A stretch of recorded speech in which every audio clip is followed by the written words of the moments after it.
Me a sensitive man. He a sensitive man. Me a sensitive man. He a sensitive man. You wake up in the morning, me have a cup of tea. You feeling kinda hungry, me grab a bite to eat. You look at the picture of me mother, the dearly departed. Why'd she ever leave me? And now I'm broken hearted. Cause me a sensitive man. He a sensitive man. Hello, fellows. Yeah, me a young sensitive men. man. I love to think about my dead mother while I sit at a burger diner. I'm just staring at a giant cheeseburger and also thinking about my mom. She would have loved watching me eat this burger. She loved cheeseburgers, yeah.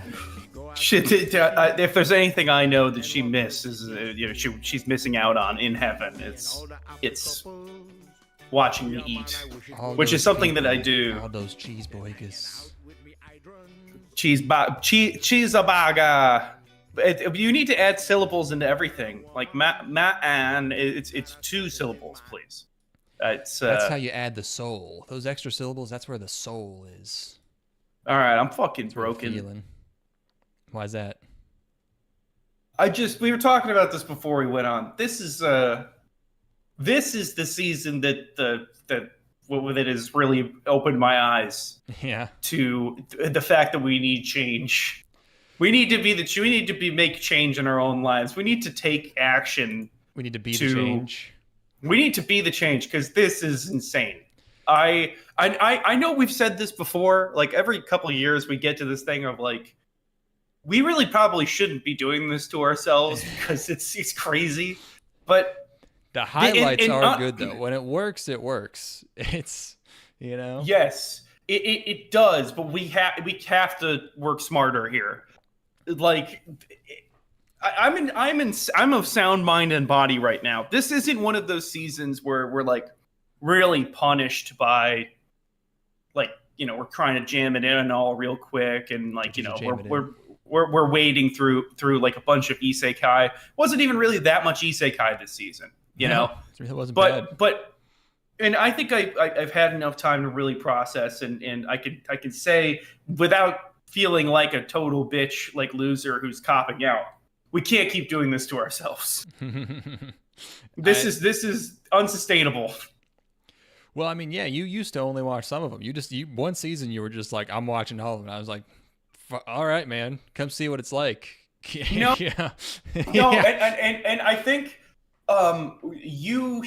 we should find a way to do this better. Where like maybe we split up certain things. Like we'll each take like.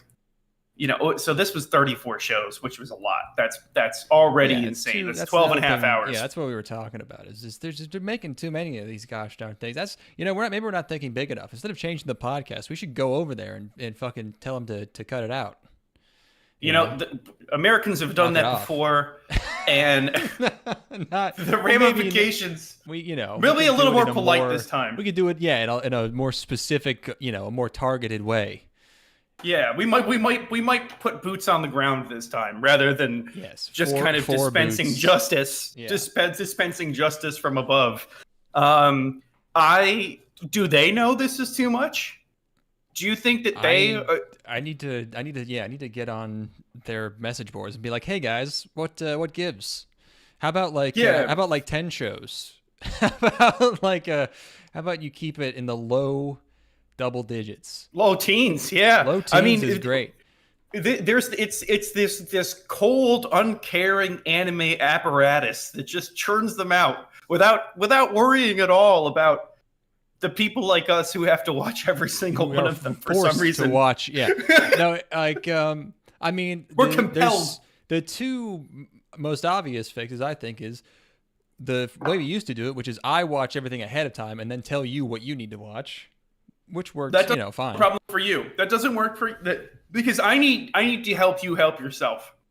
I need it's to. Really not that much of a problem for me. I don't know. It's a ton. I think we should split. We should have the definite things we both need to watch, and then we split the other things like 50-50 or 60-40 or something, so that like I can share some of the load. Like because you can't. I mean, I will keep doing it as long as you do, out of solidarity. But you shouldn't live this way.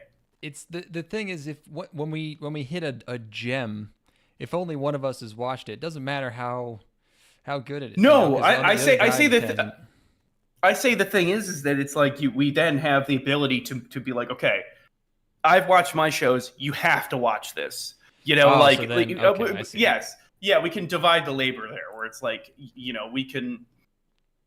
one of us can scout the real trash, we can run reconnaissance for the other, and I think by doing that we could probably get it down to like closer to 25, something like that. Right. Because if you look at the first section, even the first 2 parts that we did, that's like that's 18 shows. 16 or 18 something, yeah. Yeah, 18 shows. We both watched 18 shows. Realistically, we probably could have gotten away with each of us watching 10. Yeah. So, I don't know, something to think about. And then the other obvious thing is we could just get more dudes. There's not, split it up. That's always, we're always recruiting. Our email is open. Send us your application. Yes. Send us your audition tape. Yes, because we do really have great success at constantly being able to, to maintain recording dates with 2 people. Adding a third person into the equation who could also flake is definitely we should have an open audition, and then we should live stream us what's the word, like screening the audition tapes, and the new cast member, we could offer a signing bonus. I would toss to encourage some high quality stuff for people to send us. I'd toss in $1,000. $1,000? Wow. What more? No, that's very generous. It's very generous indeed. Yeah. I call it a signing bonus. Everything that's after that is zero. Are you just share of our profits, which is $0? Are you just bribing Happy D $1,000 to become a permanent member? I mean, what if someone comes in and snipes him, like right out from under? That would be so. Would he even keep listening? That'd be brutal. I feel like it would completely alienate him. Where it's like, oh, okay, you guys don't like me. You don't think I'm funny. It's like you know what it is that he's invaluable as a moderator in the live chat. We need him there to provide side content. Yeah, in case anyone tries any funny business in our chat. Yeah, absolutely. Keep that thing on the up and up. Yeah, so those are all options. I think that's all good ideas. I can't wait until we just do it the exact same way and we've forgotten about the torture in 6 weeks. We're just like, all right, I'm ready to be heard again. Back on the pony. Yeah. I healed. Yeah, no, he's changed. Anime has changed. It's different. It's different now. It won't be like it was. There won't be as many isekai this season. There won't be as much garbage. I swear. Nobody else can see it, but I can tell. Yeah, I don't know. You were also extremely busy, which made it even worse. You were just all over the place. And I don't have control over when I'm extremely busy. No. And it looks like I'm going to be extremely busy more. Yeah. So like I'm looking at my October, and I genuinely might be out of town like 12 days in October, maybe 15 days in October. So like, and then I'm working every weekend in October. So it's like, that's going to be dicey. So we have to when does the new season start? End of September? October. No, beginning of October. Beginning of October. Yeah, that's going to be dicey. We might be really getting to that in earnest in November, unless we adopt a more sustainable way of consuming all this media. Mm-hmm. Yeah. So we'll figure that out. That'd be good. Okay, so I have decided that something has been missing in my life. Mm-hmm. Yes. It's something that I see other people have, and it when I watch people who have experienced this, I gain a level of respect for them that I didn't have before. It makes me see aspects of them that I didn't know were there. 2014. It's something. It's something that's extremely. It's prevalent in our culture. We regard people highly for their ability to engage in this activity, which is novelty giant Yankees cap. Violence.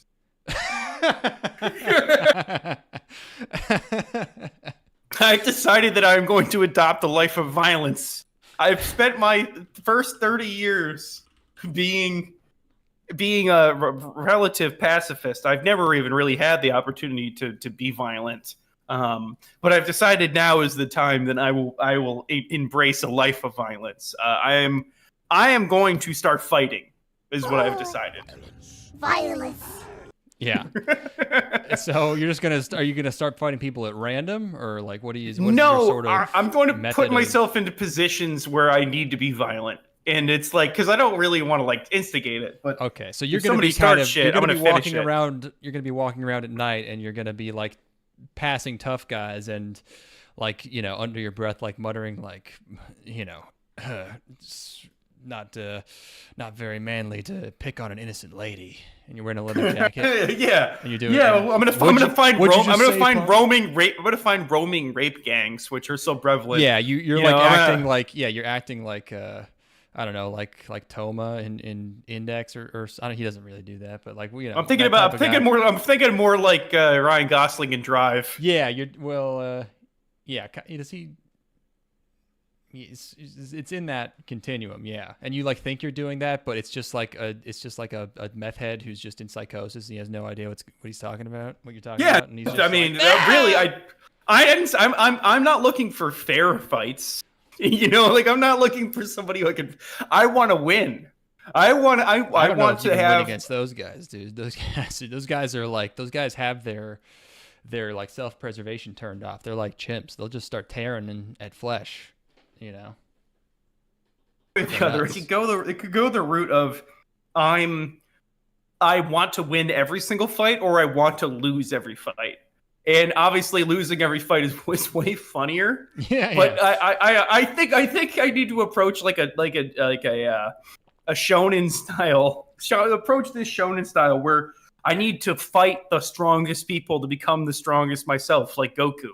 Like I'm going to go fight people who are like 6'5", 250 pounds. You're going to become one of those guys jacked. Who just walks up to like the biggest guy in a bar and who's like minding his own business, and you just be like, "You think you fucking tough, dude? Fuck you, man. I don't even fucking care what you do."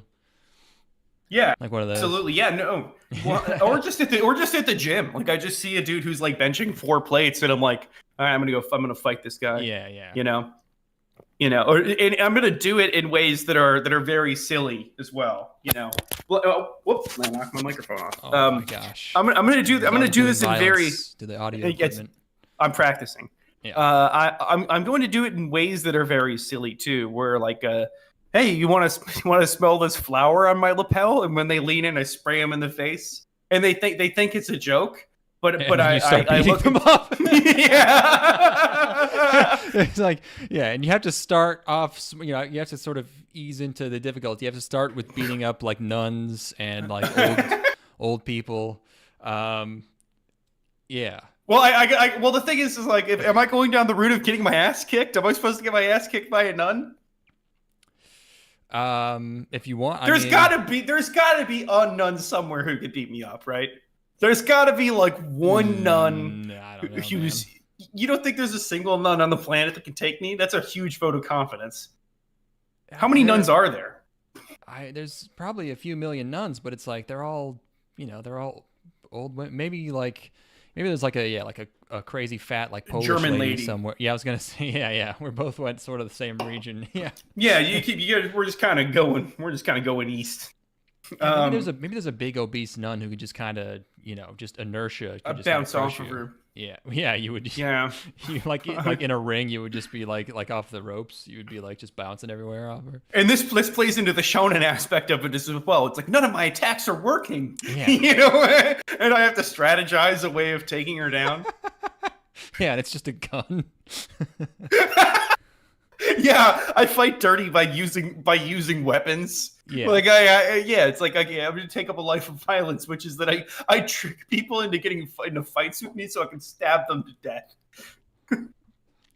It's like I hope there was like a first draft of Fight Club where it's just like he just fights random people on the street and just gets his ass kicked every single time. And he's like, awesome. I feel like there needs to be more to this. I don't know.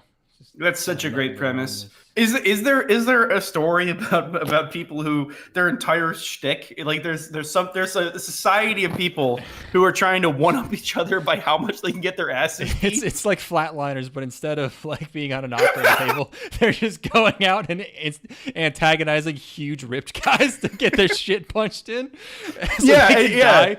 They can't think of any better way to stop their own heart, so they just get the shit fucking beat out of them. They're like trying to one up each other. Yeah. It's like okay, you fought the biggest guy at the gym. I'm going to go to fucking Venice Beach in California and find the biggest roided out guy I possibly can and try to fight him. Like somebody would just rip it's like you in Inception. half. They're like, we're not going deep enough. We have to get beaten up by even bigger guys. Yeah, that's what I'm talking about, baby. That's the kind of shit I'm going to be on. Because you could definitely come on. I keep thinking of different movies, but it feels like a Harmony Korine movie where it's like a group of weird people who just want to get beaten up, and that's what they do. They walk around and they get pummeled by guys. Beat uppers. Yeah, it's like Get Backers. It's the same cadence as Get Backers, but it's beat uppers. Yeah. In like the thing is you put that up on Instagram, like we're the beat uppers. And today I'm gonna go get my ass kicked at Venice Beach. You could get a bunch of people who are willing to participate in this. No doubt. So good. And I'm imagining like the ringleader giving like a long, like Tyler Durden-esque speech about but it's all about the philosophy of getting yourself beaten up. About like you never really know your true self ever. Yeah, it's the only thing that's real. It's the only way to ground yourself in this physical reality is to fucking you could do it as a cold open. Walk up to a giant black guy and spit on him. Yeah, find an NFL football player at a restaurant, but like you scour online for like the you follow social media to see if you could track down where these people are to get your ass beat by higher profile people. Like it's you need like a point system where it's like okay, how big is the person? How embarrassing is it to get beat up by them?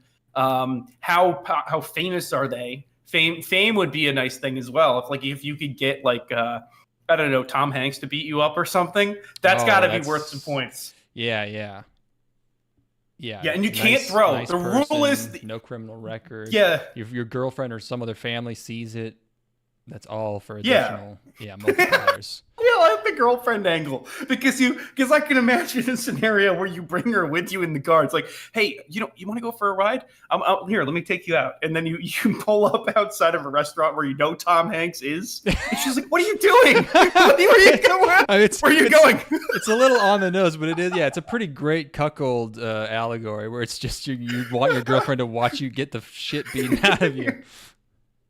Yeah, it's everything's on a curve too. So I'm 6'1".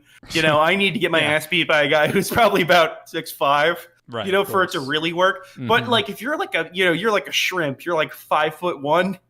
You could really introduce some pretty funny scenarios. You're getting beat up. You're getting beat up by a lady who's carrying just a little 5'10". stepladder everywhere, and to yell at people, yell at strangers.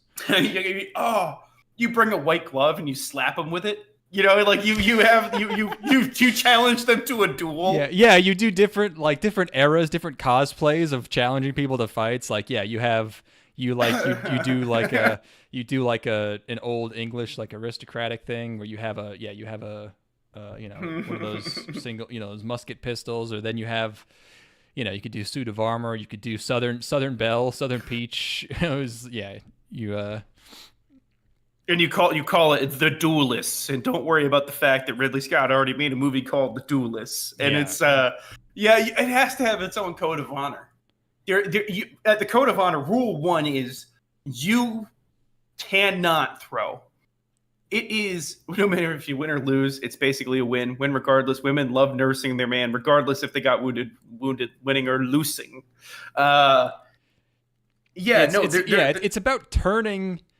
It's about creating like a piece of real life art out of getting yourself destroyed.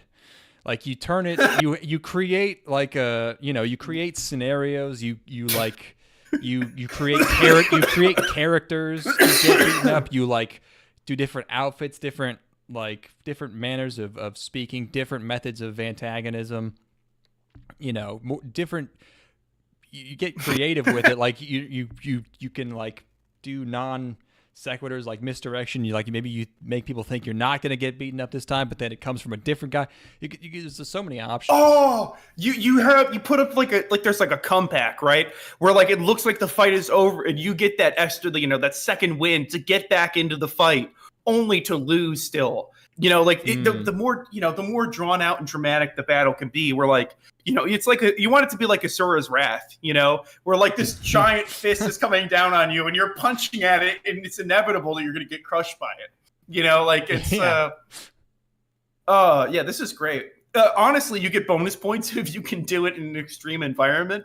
So, like, if you're able to get into a fight next to a volcano, I was just thinking of volcano. Like you actually get like a master's degree in geology or something, and you are like on an expedition, on Easter or some South Pacific island with another guy. You're both in the Krakatoa, and then you're just like, hey, guess what, bitch? And you just fucking start tackling him, and you make him beat. Well, you spend like 2 years sowing the seeds in him through articles and through papers, trying to dismiss that person's research, and you get them to a breaking point where it boils over and they have to fight you because they know that you've been antagonizing them, that, and like, goddamn, I mean, to be a person who is it worth it to make yourself physically less capable of fighting? Like, is it like you become a total schlub?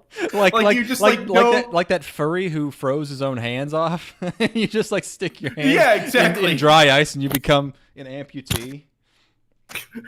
Well, I'm thinking more like you just ruin your cardio. Like when you were like a sweaty, disgusting mess. Yeah, you chain something smoke. like that. Yeah, I think honestly, everybody needs to have their own ethos and their own method of expression.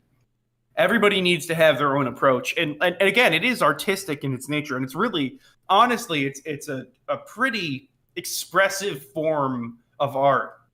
Where you can choose to approach it from so many angles. Yeah, it's the most you can suffer for it. Forget cutting your ear off. Also forget forget ritualistic suicide. That's over quick. This is like your whole life is dedicated to getting punched constantly. Yes, absolutely. Yeah, it's a dedication that few people can truly understand. It might be the most noble pursuit. You can. This is the highest form of self-expression. It's a sport. It's an artistic medium. It should be in the Olympics. I think you could make a case that this is more important, like breakdancing. Oh yeah, no, you could become the Andy Kaufman of getting beat up, which he also did, but you could do only the getting beaten up part. Yeah. He's kind of like the progenitor. He's the it's like that's like the dead ball era of baseball.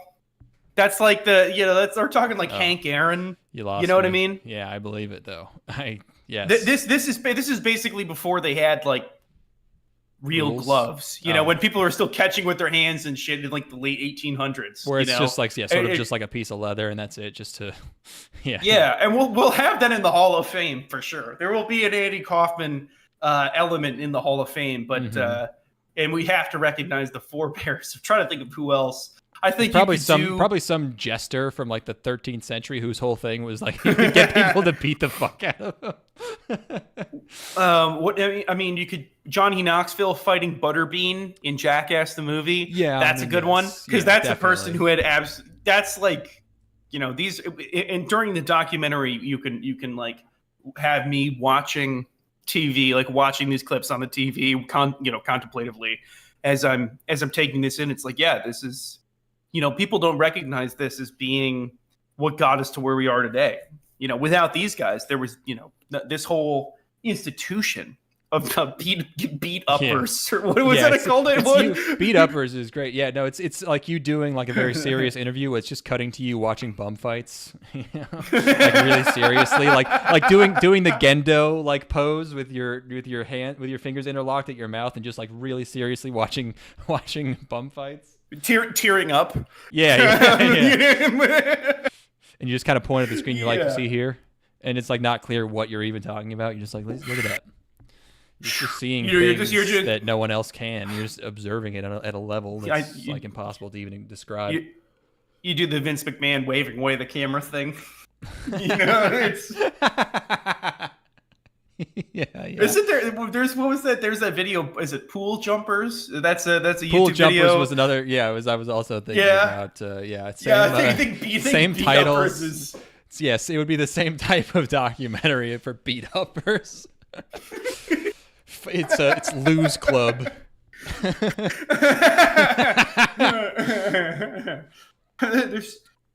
There's something really like. Yeah, there's definitely a really funny 8-minute long short mockumentary that you could do about beat uppers. That's pretty funny. That's I'll have to remember that. But yeah, violence is the new name of the game for me. I have to. What explore inspired it. you to do violence? You've just been seeing people getting to scraps, and you're like, I want a piece of that. I watched. There was a fight that took place at a Turning Point USA conference, which is like a political conference where these two dudes got into a scrap, and in the scrap, one of the guys grabbed the other dude's balls, and that kind of like ended it. Just squeezing. Yeah, and he's like, "Oh, my balls!" And then he runs away. He runs off. Yeah. And that was the end of the fight. That's one of the funniest things to say after like running off sheepishly. He's like, "Oh, my balls!" And the guy's like, "It's a street fight." Yeah, man. You gotta tape those things down. You gotta tuck if you don't want that to happen. Yeah. Oh, now that's great behind the scenes content right there. Is prepping yourself to get your ass kicked. Yeah, it's like the guy tying your wrist, but he's tying your balls to your taint, so you don't get squeezed. What are we doing here? I guess if it's Lou's Club, you do want them to get squeezed. I don't know. It's like, what are we doing here? Oh, this is ball taping because. I mean, obviously, we need to do a little bit of self-preservation here. The spirit of it is to get your ass beat as much as possible, but nothing that's like serious permanent damage. You got to protect the nards. It's you have a cup. You can wear a cup. That might be the only piece of a protective. If you wear a cup, you can't wear anything else, though. It's only I was going to say you have breakaway pants that indicate. That's how the fight starts. That's when it's officially on. Is when you rip the pants off and it's you're just wearing the cup. It's like Roman wrestling. That might scare some guys off though. They might be like, "This guy's crazy. I'm not." You don't want to fight a crazy guy. Yeah, that's the fine line. That's where the real artists are able to work, is in that space. That guy who just got pummeled in that whatever that was, that wrestling match or boxing or whatever it was, he's gonna be in the club. That guy who just the huge black guy who just punched a guy in the face like 50 times for no reason and like almost killed him. You see that? See, that would be a good person for me to go pick a fight with. Well, yeah, obviously, that's who you want. Are there? Do we put bounties on people Do we? I think that might be a good aspect of it. Is like you have scouters who are out there, like in the world, identifying potential beat uppers. You know, not beat up e's, but beat uppers. You know, like you have where it's like, okay, there's this guy at my local gym. This dude is 350 pounds of pure muscle, juiced out of his mind.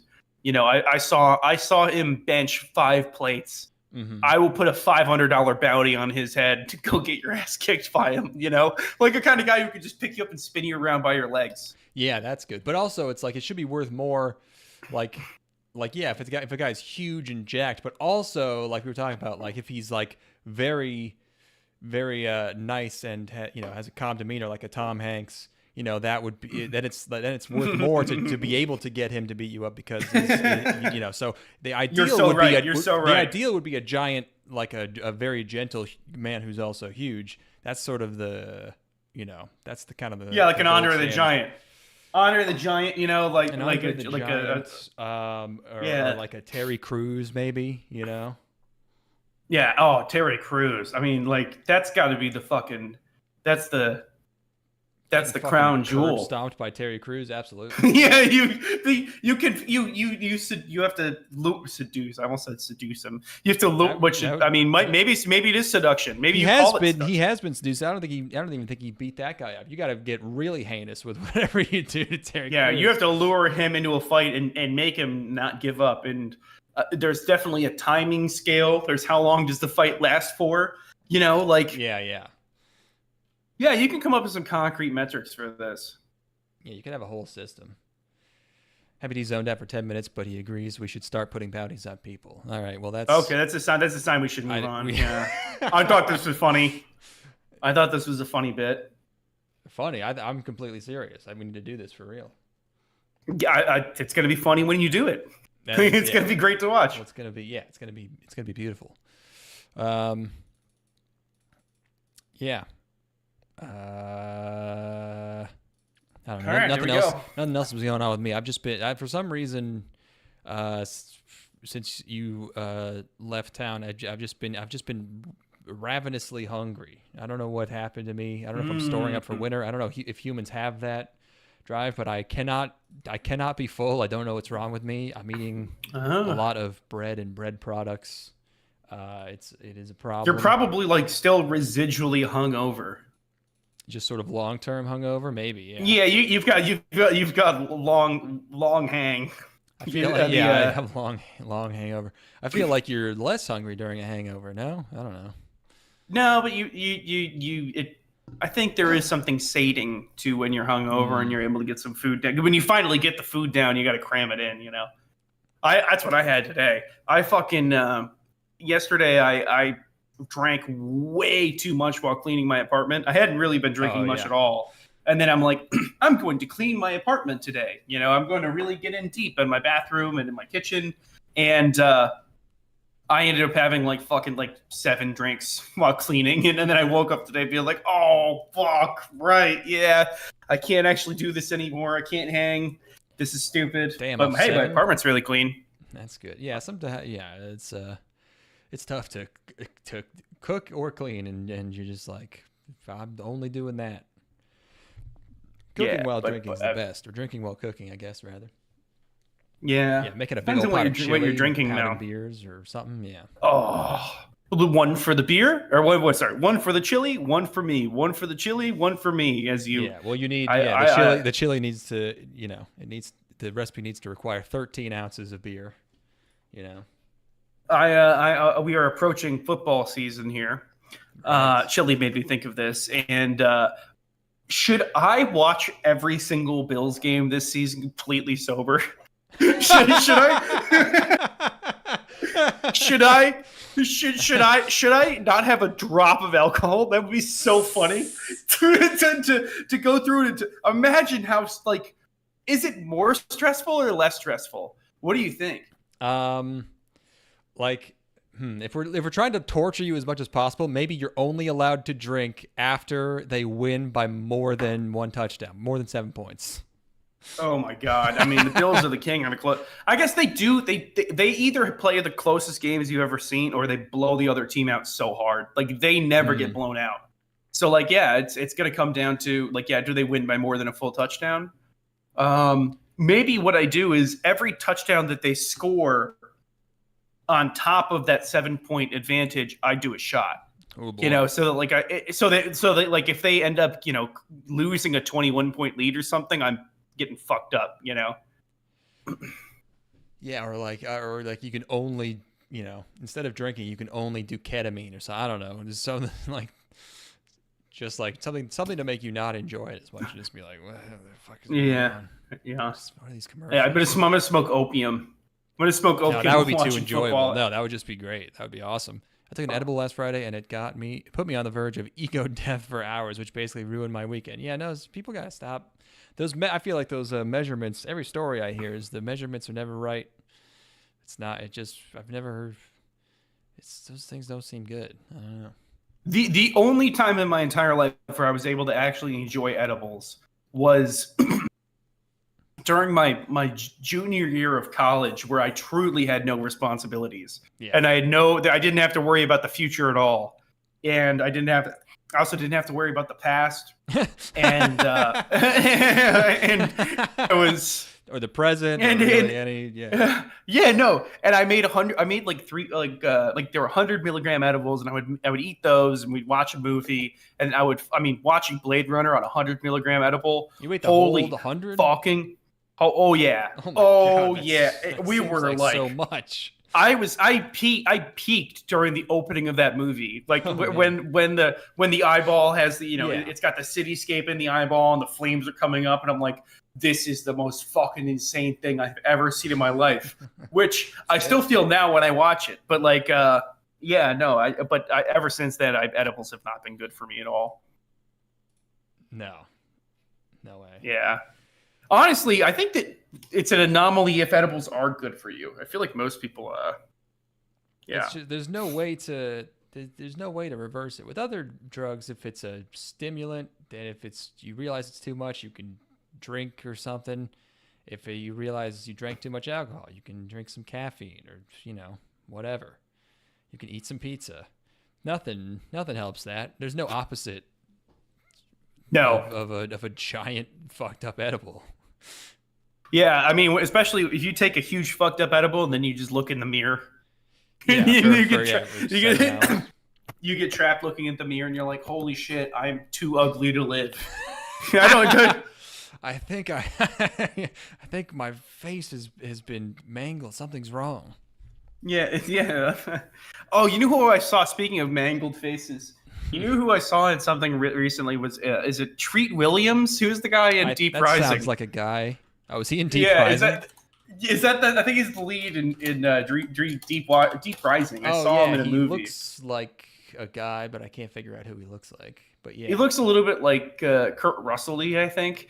But his he looks like 4 different guys. But yeah, I saw him in something while I was at the gym, and then that gave me acid flashbacks of when we watched Deep Rising on, I guess, some sort of psychedelic. And his face was sliding all. Oh, Treat Williams died. No. Oh no. When did the Treat die? A couple of years ago. He died in Albany, New York in 2023. What a terrible place to die. Holy shit. He's got a little bit of Bill Pullman going on. I think that's what I'm thinking of. Oh, yeah. Yeah, definitely. For sure. Oh, yeah, he's totally Bill Pullman'd out. Yeah. Oh, wait, who's in Office Space? Is he in Office Space? No, I can't. No, you're thinking of guy who is also in Ron Livingston. Yeah, Ron Livingston, who is also in young Ron Livingston, kind of looks like him too. Man, I fucking love Ron Livingston. Everything he is in, he is like the best. Band of Brothers, he's incredible in. He's in Adaptation. He's in The Conjuring. Yeah, he's just the man. He has such amazing screen presence. They see in Sex and the City too. I think he might be. Yeah, he's in Sex and the City. Yeah, he gets some pussy in that. Oh, no way. Yeah. Okay, if you can believe it, yeah. Wait, he's not the coach in Friday Night Lights. He also looks like that guy. No, these fucking guys look like the goddamn. I completely understand your confusion there. That the man you are thinking of is Kyle Chandler, who also looks like him. Yeah. Yeah, Kyle Chandler, and I'm glad that you also have this sort of that I when I was younger got them confused a lot. Who looks, I think, like, if I recall correctly, looks like Rick Perry a little bit. Or wait, maybe it's another guy. I don't know. Some politics. Yeah. Kyle Chandler, pride of Buffalo, New York, by the way. Shout out gosh. Buffalo, B City, the Buff, Nickel City. They call it that? Yeah, I believe it is the Nickel City, is because there used to be a Buffalo on the Nickel in the early 20th century. But anyway, that's where they all went. Yeah, they used them all up for the nickels.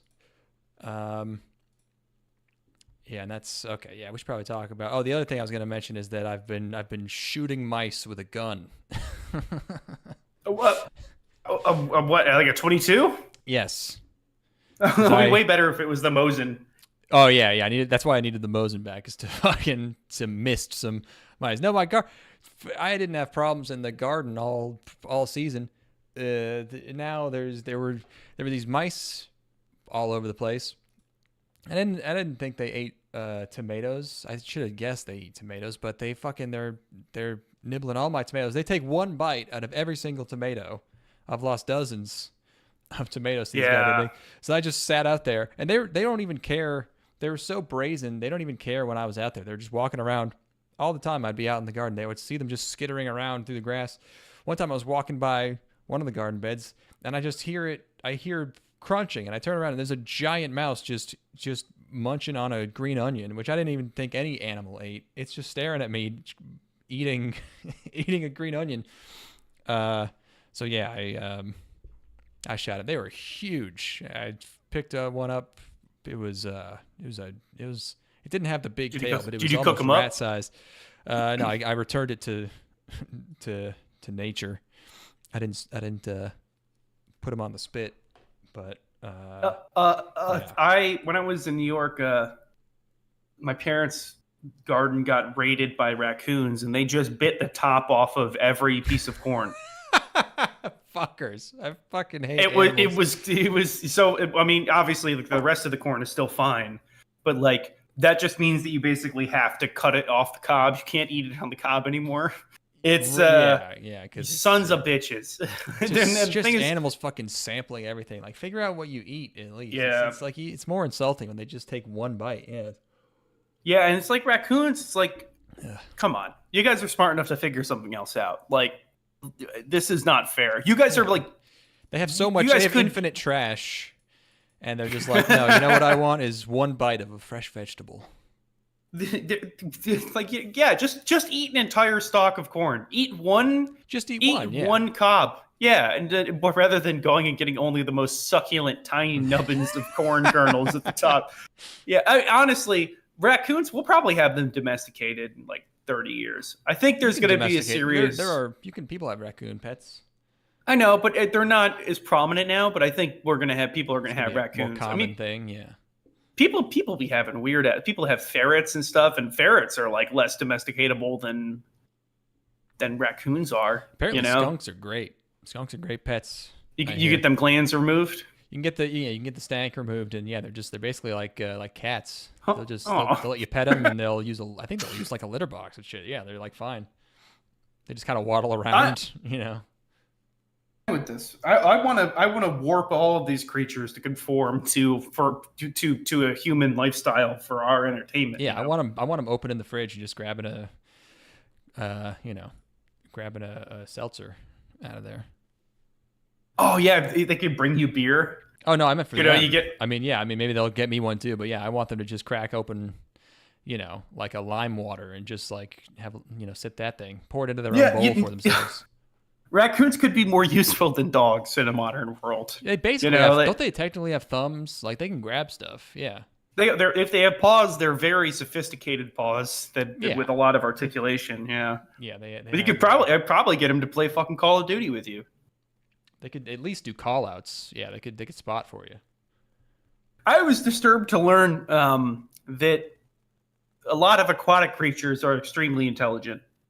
Like not dolphins. What are the other things that are like dolphins? Porpoises? porpoises are supposed to be like effectively human levels of intelligence, but they just don't. They don't have arms. They don't have hands. Human levels of intelligence. Come on. That's what they speculate. Yeah. The way people whose job it is to study or work with animals, the way they talk about animals is insane. They're not rational people. They're crazy. They anthropomorphize to a degree that is like delusional. Like I always think about orcas. Oh no, I'm sorry, it's orcas, not fucking. I was also not going to porpoises. yeah, orcas, but orcas can express like abstract ideas. You know, like they have consciousness at least. Abstract idea, like how? What do they do? They could communicate. Like they have a language that is sophisticated enough to be able to express teach things to each other or to us. No, to each other, of course. So then how do we know that they're doing that if we can't understand them? I'm studying them, like we can analyze the sound waves that they make and how they can effectively show each other things, I am always skeptical when animal people say shit like this, but I did learn recently about how orcas have fashion. They'll put a dead salmon on their head and it becomes like a trend, and then other orcas who see that will start doing it. And I was like, there's no fucking way this is true. And it was actually true. Like the last time it happened was in the 80s. Like there was a fashion trend amongst killer whales in the 80s where they would put salmon on their head, and then it just started happening again like a few years ago. Like it became in fashion again to have a dead salmon stuck to your fucking head. And I was like, okay, that is actually insane. I'm gonna steal that. Honestly, Lady Gaga would fucking kill that shit if she went to the Met Gala with a dead salmon on her head. Dead salmon. Yeah. Well, I'm gonna put no clothes. I'm gonna put a sashimi on my head. Yeah, I'm gonna elevate it. Absolutely no clothes at all. Just dead salmon. Yeah. Mm-hmm. We got to talk about this Japanimation because we have to end this. It cannot. It cannot continue. It ends now. Yes. Part 4 of summer 2025, the last of the shows. I was sleepy. I drank a coffee like an hour and a half ago. It's gonna be fun. It's one of them nights. Good night. Yeah. Okay. First. Oh wait, where's my list? Yeah. First show is Food Court de Mata Ashita. Where's my? Oh yeah, right here. See you tomorrow at the food court. A manga atelier. This show has already ended. It was 6 episodes. This is not shocking to me. Yeah, I mean, which is a really weird, because it really should be immediately upon starting this first episode. I was like, this should be a short for sure. Like a short episodes. I don't know if it needs to be fewer episodes, but it needs to be like, this would be a great. Maybe not great. It would work as like an 8 or 9 minute long show or something like that. But yeah, it's 2 girls. They hang out at. It's not even. I guess it's a food court. It's really more. It's like a KFC or something. I don't know what it is. They're in a mall. It's a food court in a mall. Is? Okay. Yeah. And they talk about stuff to each other. One of them is a gyaru. She's actually the more serious one. The other one is slightly sillier, but she takes herself more seriously. I don't know. They have a dynamic. It's straight man, funny man.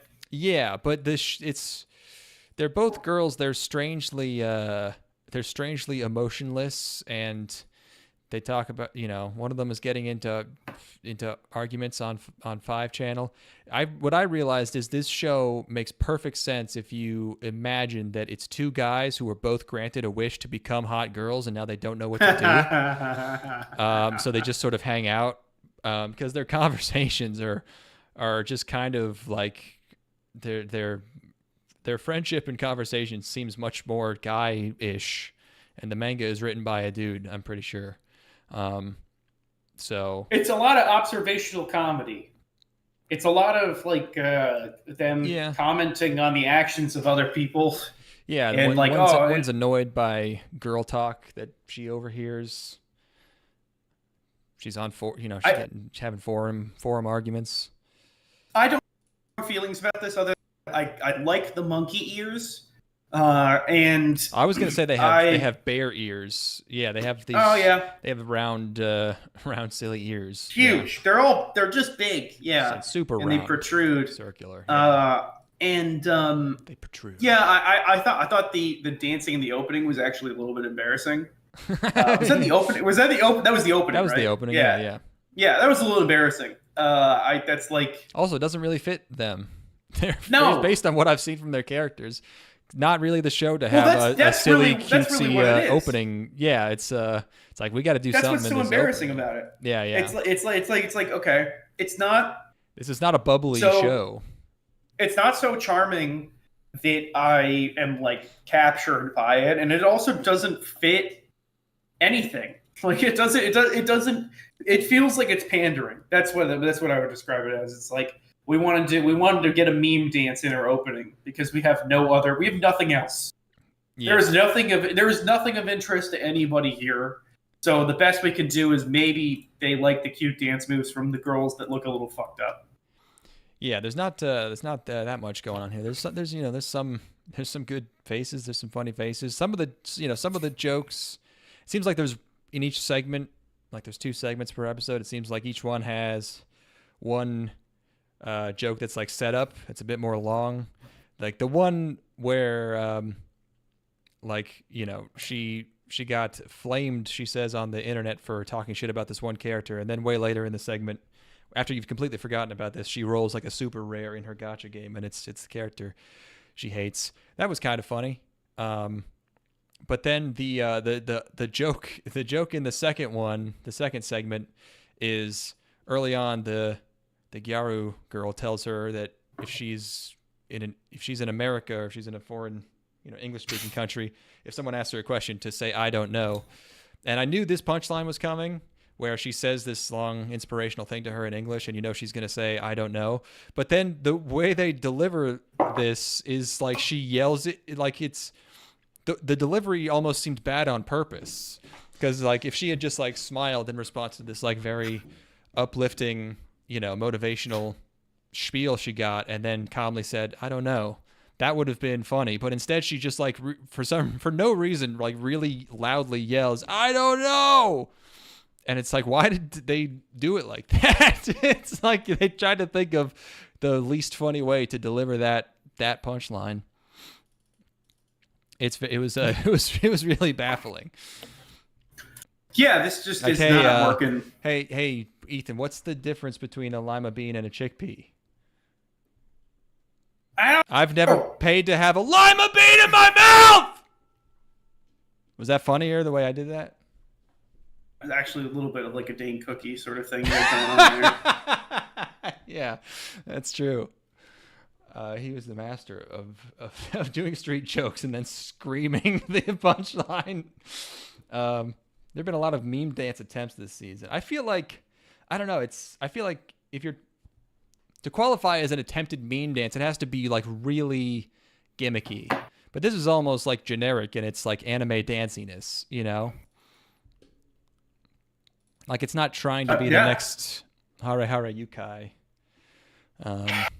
This is just all ill-conceived, and it doesn't resonate in any way that's satisfying. I wouldn't say that it's bad. It's more just kind of perplexing. I screamed, and you're laughing. You're laughing at me. There's almost nothing to latch onto here. We've already talked about it too much. There's nothing here. All right, next. Watashi ga Koibito ni nareru wake Naijan Murimuri Murija Nakatta. There's no freaking way I'll be your lover unless. I thought this was going to be more prostitution themed. I thought, because, you hear something like that and you think, But I guess it's supposed to be. Knock this out. I'm sorry, this is so early on. I got to go pee. I'll be right back. He has to pee. I can use the boys' room. It's it's one of these shows. It's supposed to be a Yuri romance anime. You look inside, it's Yuri bait. It's not even. They're not slamming any clams. They're not. There's no munching. There's no tribadism, as they say in the medical world. As I learned at Johns Hopkins, the term. I went to medical school and I only went to the classes where they were describing lesbian sex acts. I squeezed by for a couple years before they caught me, realizing that I had a 0.1 GPA.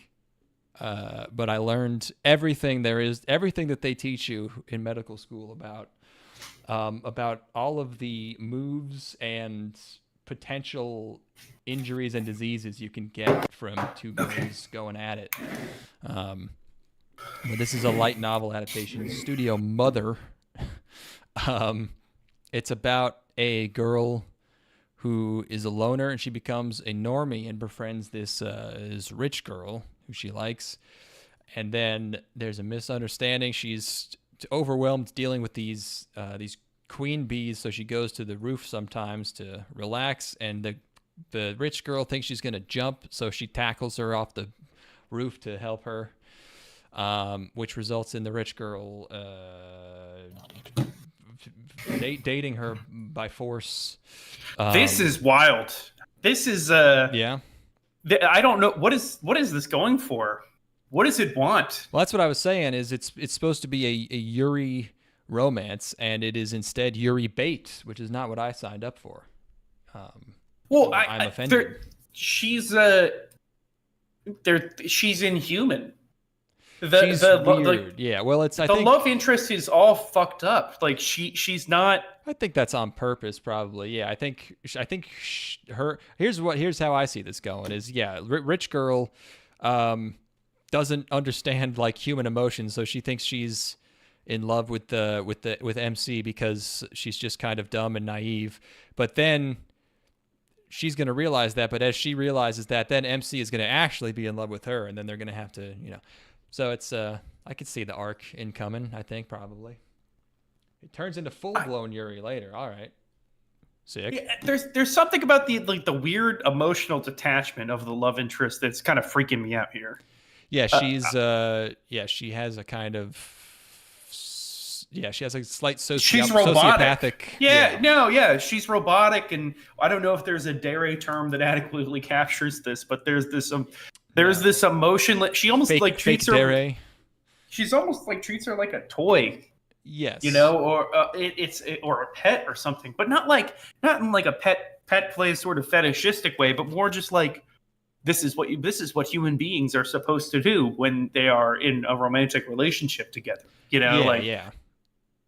Which is strange. I was a little. This was. We meet the other girls too. A lot of other girls show up at the end of the episode. Who are better? Blue-haired fangirl, best girl, of course. There's always a blue-haired cat girl. Yeah, but this is this didn't work for me. Yeah, it's not even that bad. I didn't think, but it's. It's not that it's bad. It's just that I don't know. It was just off-putting, a little bit off-putting. Is this the one that's also really pink? Is this entire first episode really like? I feel like the interior of the school and the uniforms are all pink. No, that's a different show. Sorry. That's not this one. That's Is that the singing? That's the singing show. The singing show's all pink. Yeah. Not this one. Sorry. Pink and brown. Hey, that's the life of a lesbian. It's a lot of pink and brown. It's it doesn't even look bad. It's a lot of like white highlights. Looks like a Dogakobo show or something. I don't know. I don't particularly like Yuri, by the way. Okay, you just happen to know where this goes. I think it turns out relatively well for the kind of slop it is. I don't really recommend it. Yeah, I read all 300 chapters. I'm not even really into Yuri. I just wanted to see what's going on. People be doing that. I remember when I finished Kenichi the Mightiest Disciple, even though it's terrible. Sometimes you just get momentum. That was like right when I was first watching anime. Yeah. I was like, wow, I watched all of this show that's bad. Yeah. I Kenichi's not really that bad. It's an odd choice. Yeah, you realize in retrospect what you watched that was a weird choice. it was like bottom tier ecchi shonen, you know. Yeah, early when you and your friends are getting into anime, you realize in hindsight like how weird. Like we had our friend Connor, just like he only watched a few shows. No, he watched Rosario Vampire. And now thinking back, it's like, how the fuck did we know someone who just found Rosario Vampire and just watched that? Like it makes again, a lot of sense. Probably not even bad, but there's so much ecchi. I don't know. That's just like.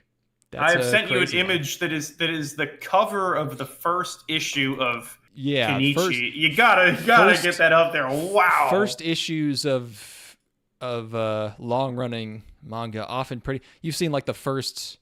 Is it the first page of the first cover of Soul Eater? You remember that one? No, I don't know if I have. It's so you gotta put these up on the stream because this is great stuff here. I mean, kid, this just looks like fucking absolute butt. Oh my god. Doesn't even have good art.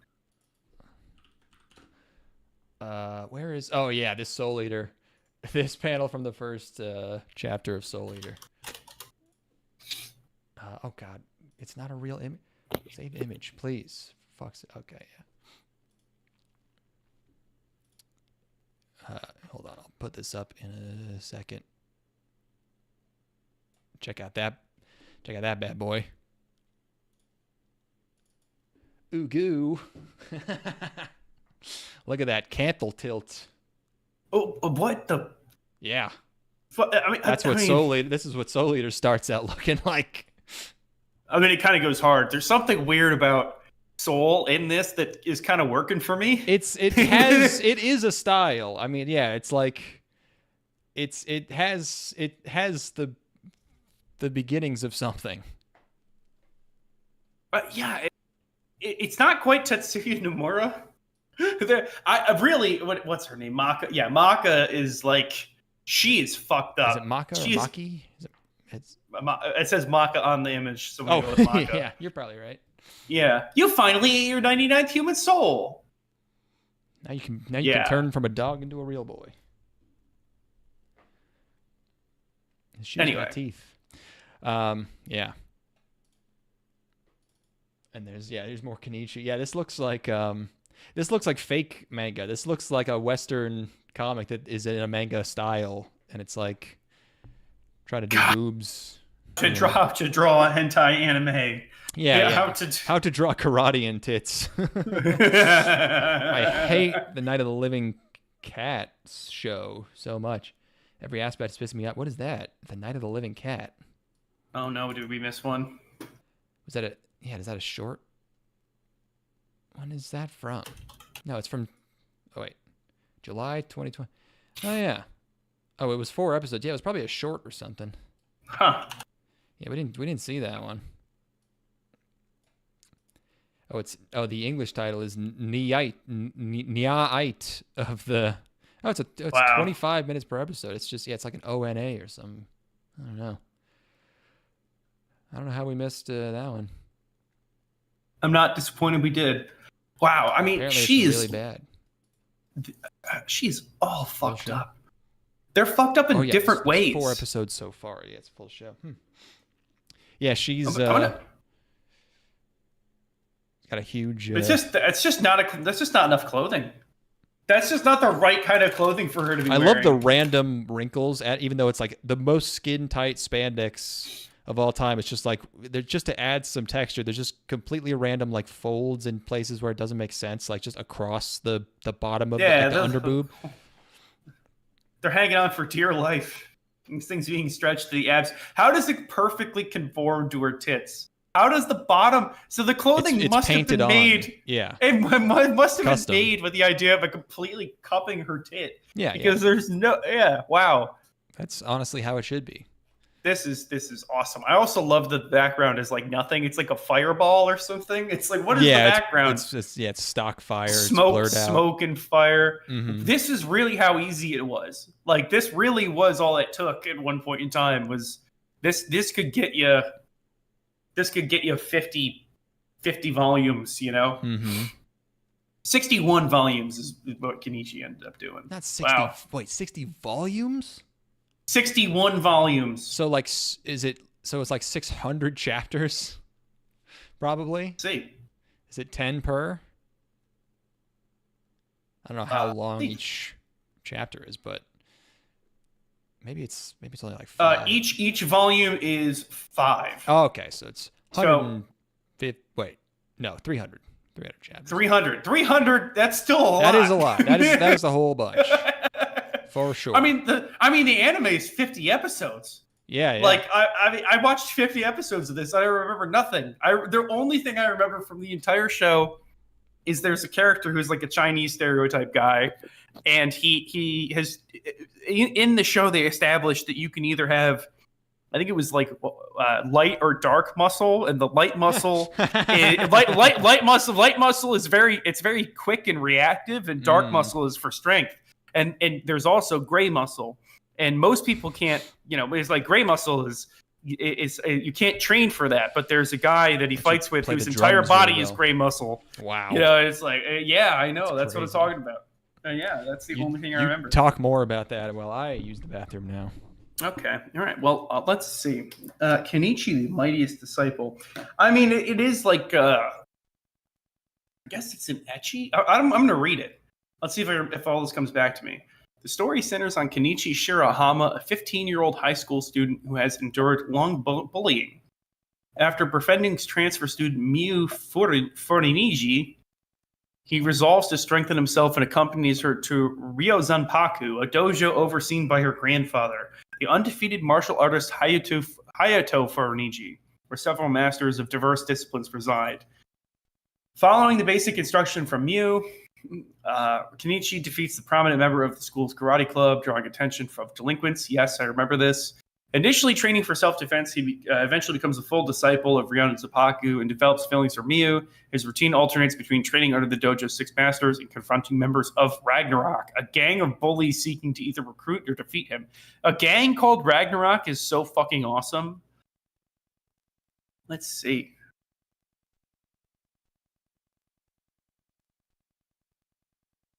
Okay, apparently he gets to marry the girl. Apparently he gets to marry the Tootie Monster girl, so good for him. I like the OP for Kenichi. Let's hold on. I'm gonna find it. I want to send this to Declan right now. Declan, you got to play this. He said the OP for Kenichi. Is there only one for 50 episodes? That can't be true. There's 2. I don't think you sent it to me. I'm sending it right now. Oh, okay. Oh yeah. Do you want me to play it at 86 seconds like you blinked it, or should I play it? Nope, that's apparently I'd already played it at some point. This is gonna get us so copyright striked. All right, let's hear it. Oh yeah. Feels so fun. I really want to make you mine.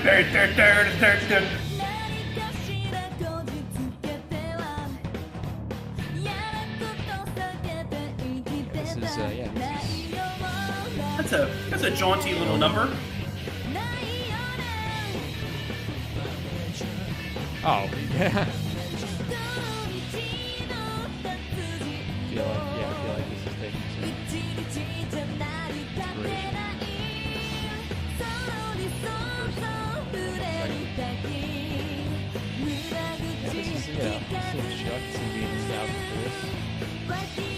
Oh yeah, she does wear that in the show. She looks better in the show. She looks less fucked up. She does. I mean, they really salvaged the art style. Yeah. Who did Kenichi?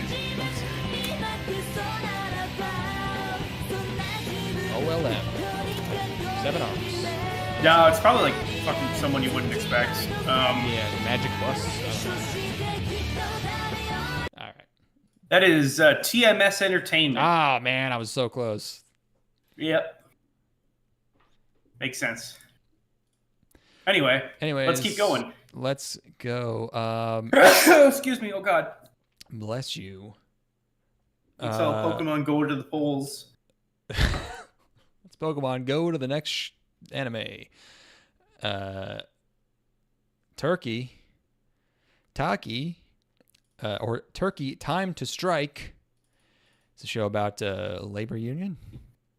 Anime original. It's about a bunch of workers in a turkey packing plant, a turkey stuffing plant.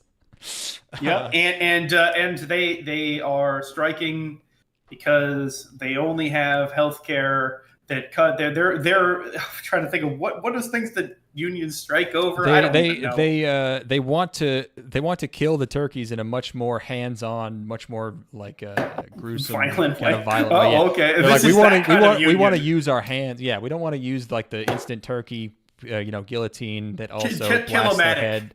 Yeah, the insta-kilomatic, the shredderator. Yeah, like the Fallout device. You can imagine the font, like the instant turkey killerator. They're like, no, we want to snap these little fuckers. We hate them. They make loud noises. This is a mob union. this is like this is like we're in Chicago. We're bored. Yeah, we really want to be more connected to our work, and we want to kill the turkeys. Manually ourselves. It's more ethical if we're jerking. We'll actually off take a while pay choking. cut. Yeah. No, well, this is not the angle I was expecting at all, but I'm really digging it. I think we could riff on this for a second if we didn't have like 8 more shows to go. This is created for some reason created by Tatsunoko, but animated by Bakken Record. Tatsunoko's like, you guys take this one. It's about bowling. They do some bowling right up front. They get you right into the bowling. There's a bunch of characters. They're in like a bowling club. One of them looks just like that one Yuru Camp girl with like the side pigtails. Where is she? Yeah, that one. The one girl, the main character, her whole problem is she just keeps getting fucking 710s, which is a pretty big problem. That's frustrating. I think that's a rough one. They call them snake eyes. I don't know if that's a common term from over here, but that's a good. I will be calling it that from now on. This made me want to go bowling. Even if it's wrong, yeah, you already wanted to go bowling. You were suggesting bowling while you were in town. I can't get anybody to bite on bowling. I mean, I know two people who have thrown. I'm sorry, I know 3 people who've thrown 300s. I have two friends that got scholarships for bowling. What? One of them had his entire first 2 years of college paid for by being a junior pro. God damn, that's insane. And both of the people that I know that were that good at bowling hate bowling. Well, yeah. So, but I didn't know we lived in a really hot bowling pro area of the. No, this is from Ohio. These guys lived near Toledo. They grew up around Toledo, which is a bowling mecca. It's a bowling mecca. That seems like a bowling town, yeah. Yeah, but apparently if you bowl a 300, does not matter what your with level or without bumpers. Without bumpers, yes. If you bowl a 300, it does not matter if you're a pro or you're like a total rookie or whatever. The Professional Bowling Association sends you a ring. Whoa. So and you get a ring for each 300 you throw. So I know a guy who, I have friends who, they got one or whatever. How do you like verify it? Do you need proof? Well, all of these bowling alleys have cameras for one. Wow. So like they can go back and verify it. And then apparently if you start to get like, if you're on a real roll, like if you're getting to like the 7th or 8th frame, only throwing strikes, everything in the alley just stops. Like everybody stops what they're doing and they just start standing around to see you finish your game, which is so stressful. I didn't think bowling at 300 was that rare. Like I know. Yeah, it is. It's only 10. I mean, I feel like if you're good at throwing strikes, like getting 10 in a row is not. Well, you have to get the 10 and then you have to get the last. It's 12 actually, because you need to get strikes on the 3 last frames. But the 3 frames in a game of bowling. No, but the last frame you can get bonuses. Oh, there's more. Okay. Yeah. So if you throw a strike, you get to throw again, and then that's obviously multiplied by the next 2, and you get a chance to throw again. And if you get another strike, you could throw again. Yeah. I've never made it that far enough to know those rules. Believe it or not. Yeah, shocker. I know. I went to a bowling camp when I was a kid. Whoa! Oh my god! I didn't realize your whole life was so fucking tied up in bowling. I'm learning so much. I'm still chasing it. I'm chasing the rush. How do you have so much bowling lore? This is insane. I've gone bowling maybe 20 times in my life. I don't know, like once you're old enough to drink, it becomes a little bit better. But I don't know, man. It's like, there's that one. I know about that one guy who bowled a 300 on 9/11. That's funny. Oh no! Oh no. Yeah, no, but I have a friend who has like 9 rings. He could wear a ring on every finger for the 300s that he's thrown. He just had that many. I didn't know that. He would go to like Las Vegas and like San Francisco and stuff for bowling events. Yeah. And there would be like, hundreds of people there. And you go with a team, and basically if you finish within like a certain amount, it pays for the entire trip. So he and his friends would just go around the country going to bowling events and, raking in cash for throwing in like the upper 200s per player, Yeah.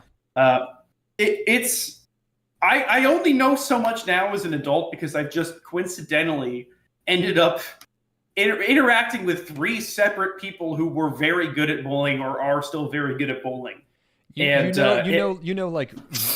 Really early professional paintball players. A ton of bowlers. You're completely immersed in the shittiest sports ever. Yeah, it's true. Yeah, no, I mean, I really wish I knew a pool shark. That would be awesome. Pool is not even shitty enough of a sport. Like what's like pickleball or something? I don't know, squash. I mean, between bowling and paintball, bowling is so much more legitimate than paintball is. Like, it's not even close. Legitimate, like, sure. It's just better established. It'll catch up any year now. What will? Paintball? Paintball catch up, yeah. Oh, you think so? It's coming back. How about the one guy that revolutionized pro bowling by two-handing the ball? Yeah, right between the legs, like grandma just pushing it. That's what I'm going to do. I'm going to take the bowling world by storm doing that shit. Holy shit. Declan is carrying out a technique that we had not even considered until now. He is raising the bumpers. I'm facing the other way, putting it between rolling it between my legs. Yeah, squatting over. He is taking the thing that they give to kids where they put the ball on the top and it's a ramp that drops the ball, and he's also added bumpers. He has bowled 5 300s in a row. We've never seen anything like it.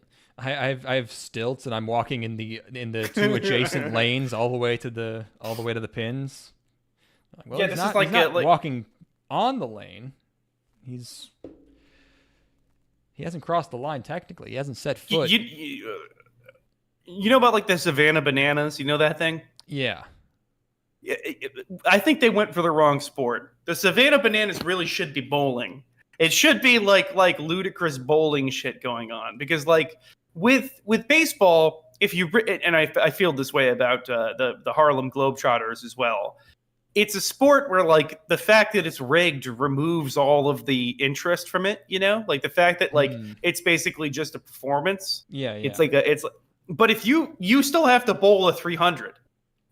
So like if you've got somebody doing like somersaults and backflips and stuff, and then they're on stilts and they're still throwing really, really good bowling scores. Yeah, that's awesome. And they're allowed to like shiv each other. I think you're allowed a certain number of stabs per match.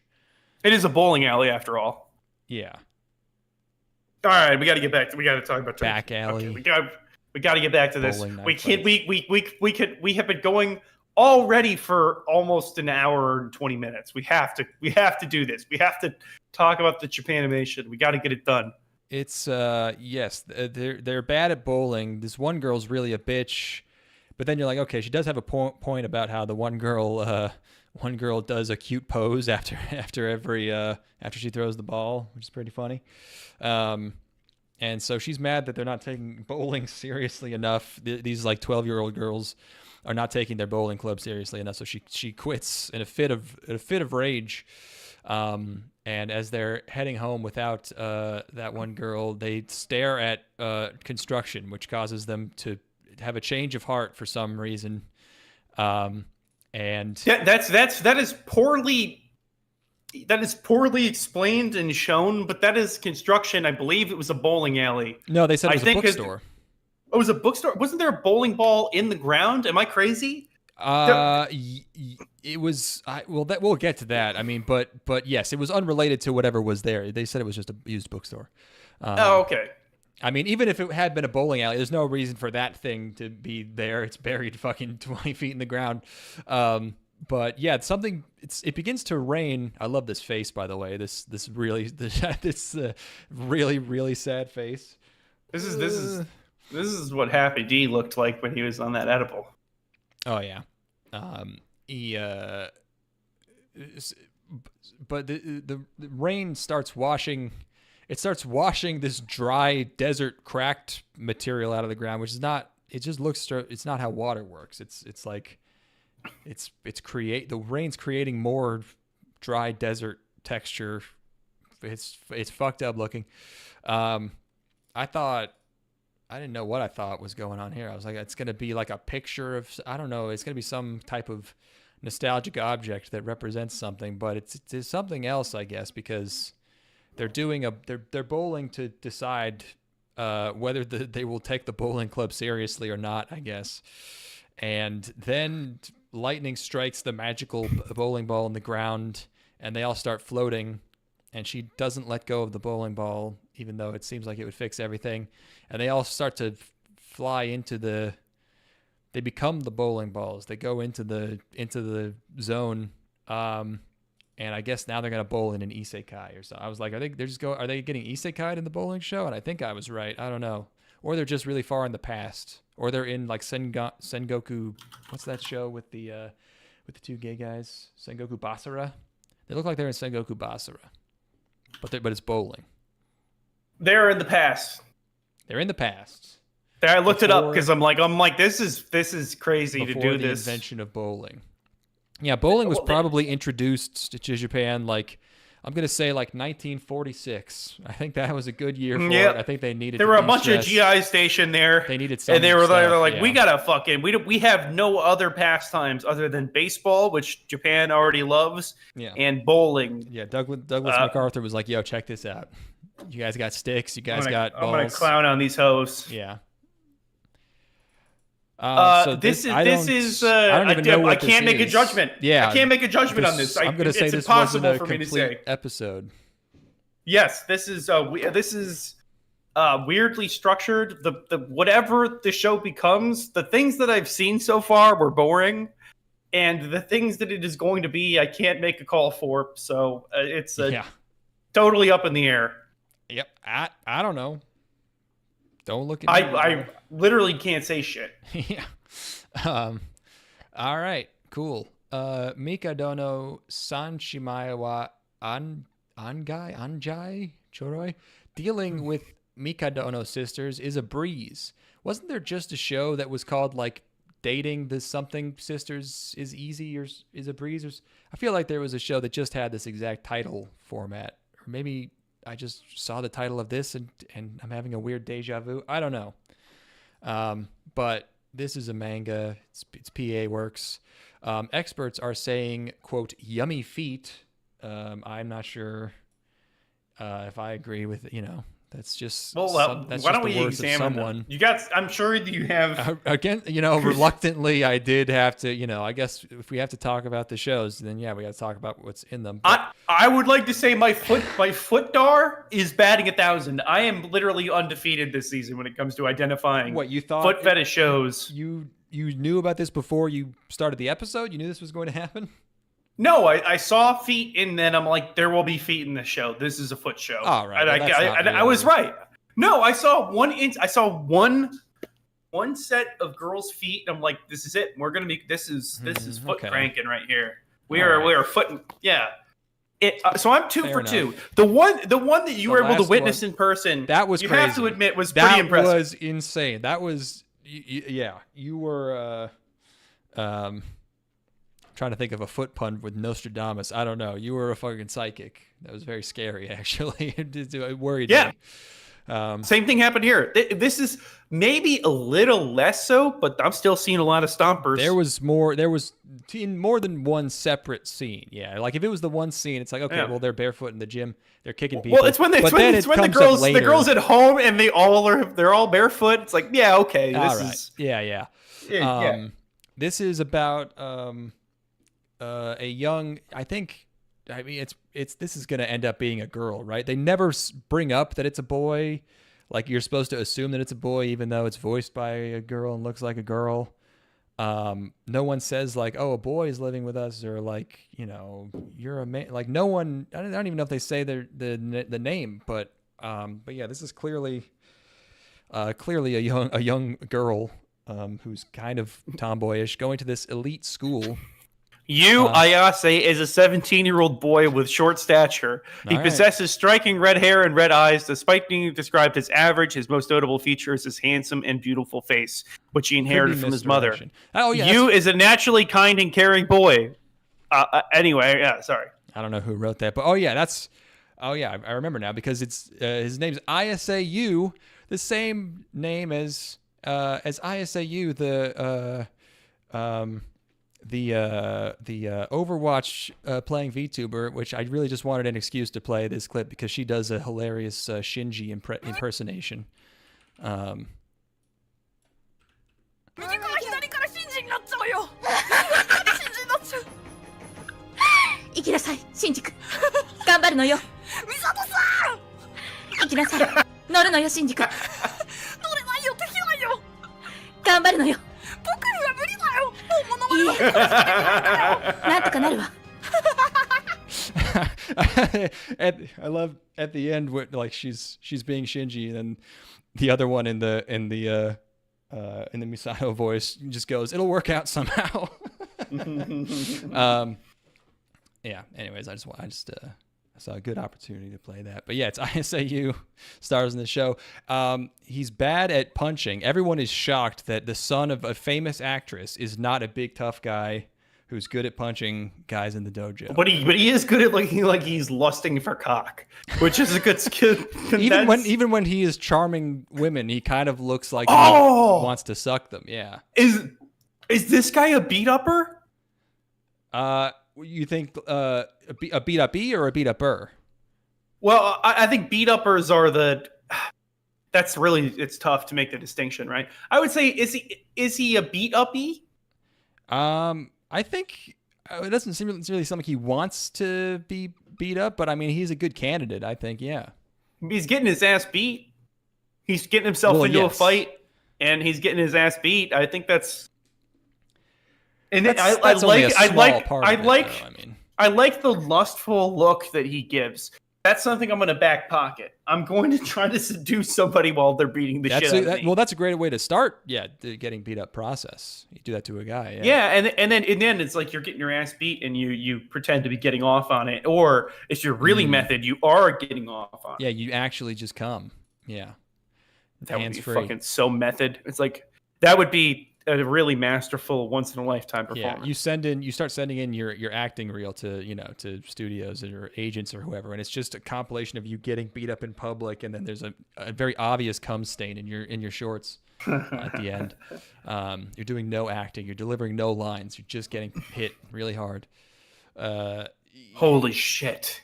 This guy will be perfect. For her, this guy has to play Goku. Yeah, in the new adaptation. the new Dragon Ball adaptation, Yamcha, wouldn't he?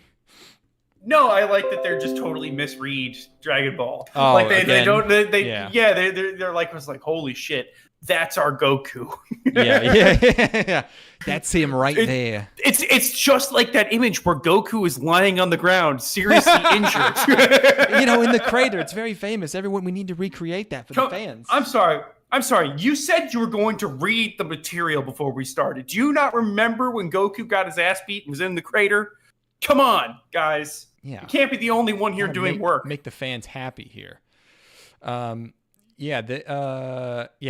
mom was a famous actress, and he's lame. And then he's fighting in this dojo. We meet all these hoes who kind of look like nasty.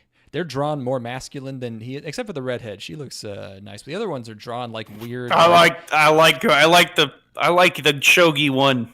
The girl boss, like. Yeah, she's one? Like.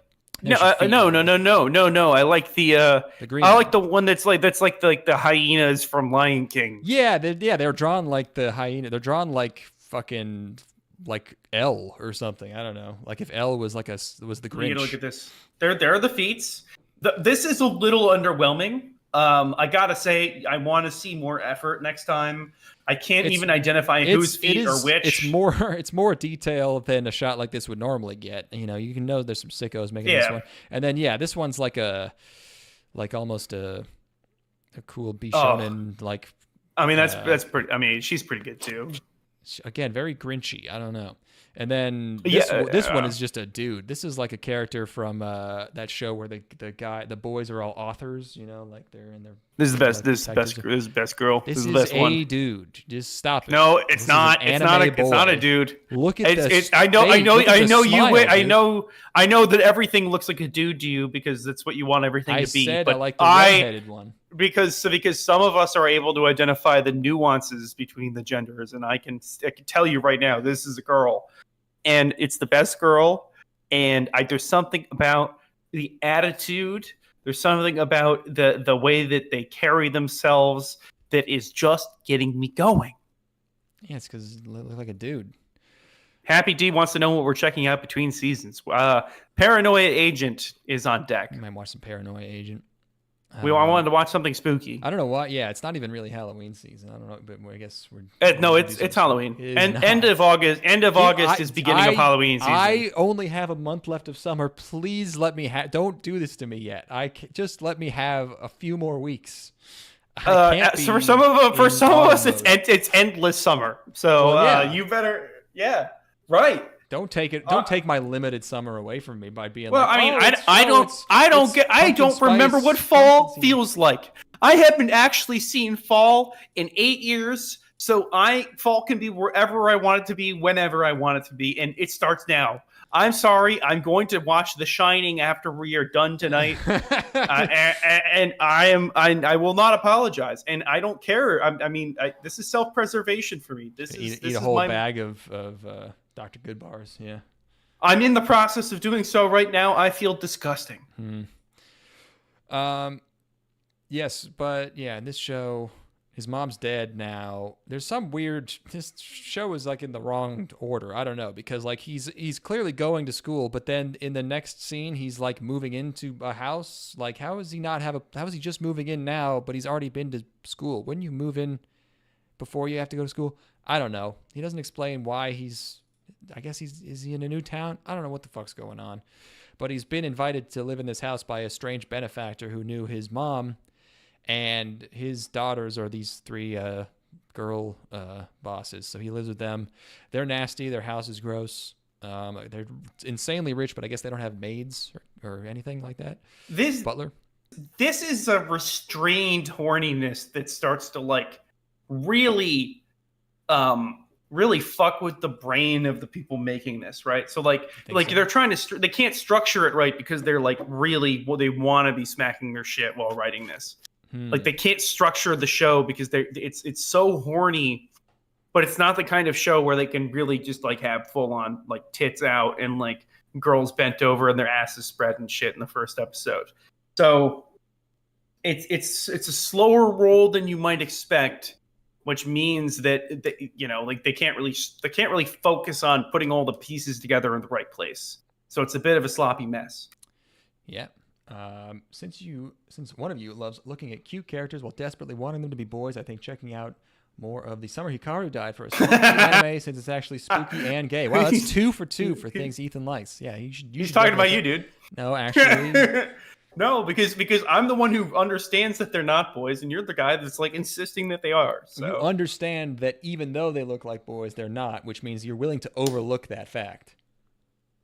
No, I can see the subtle nuances of their femininity and the way that it see the subtle nuances of femininity in a boy. Yes, that's what it means to be gay. There's the tantalizing describing being a gay man.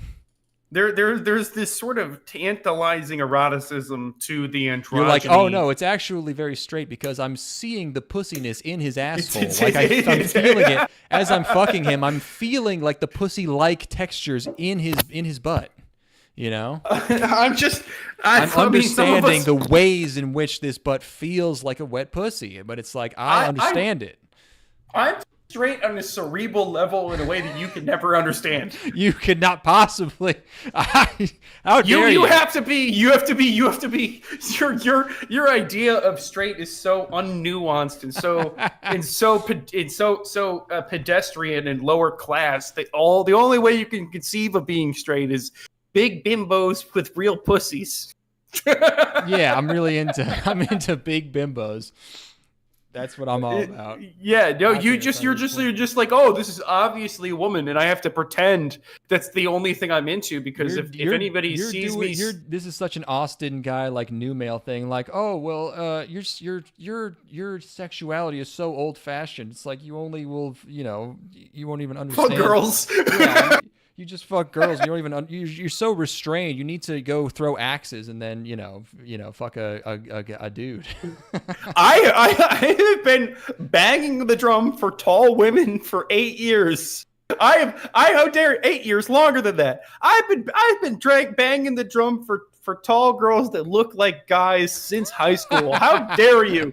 How dare you accuse me of being a Johnny come lately who's just jumping on the bandwagon? I have been here. I have been in this shit. Went to school with, I remember all being pretty cute and normal looking and girlish.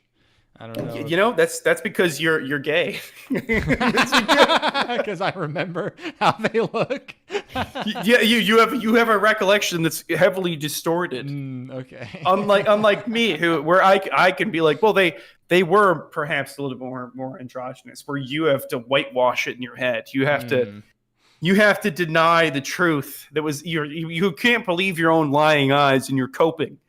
You're coping by totally doing away with the sort of again that erotic sort of ambiguity.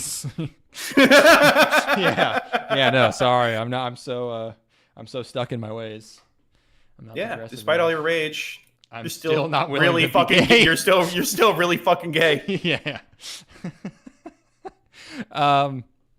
Anyway, I green girl, best girl. This doesn't really go far enough into like, the fantasy I would want is like you move into a house with these nasty, trashy bitches. You spend a day cleaning everything up, making things all nice and spick and span, and then you fuck all of them. But instead, he just kind of becomes a lame house husband, and they all just kind of treat him like shit. I did like that. They at least gave him a personality. Like he is charming, and he's like cool, kind of accidentally sometimes, but he's not like a total nothing like a lot of harem protagonists. Even if he'll end up being a girl, possibly. I want this to look worse. I want this to be trashier. You want it to look like prison school or something?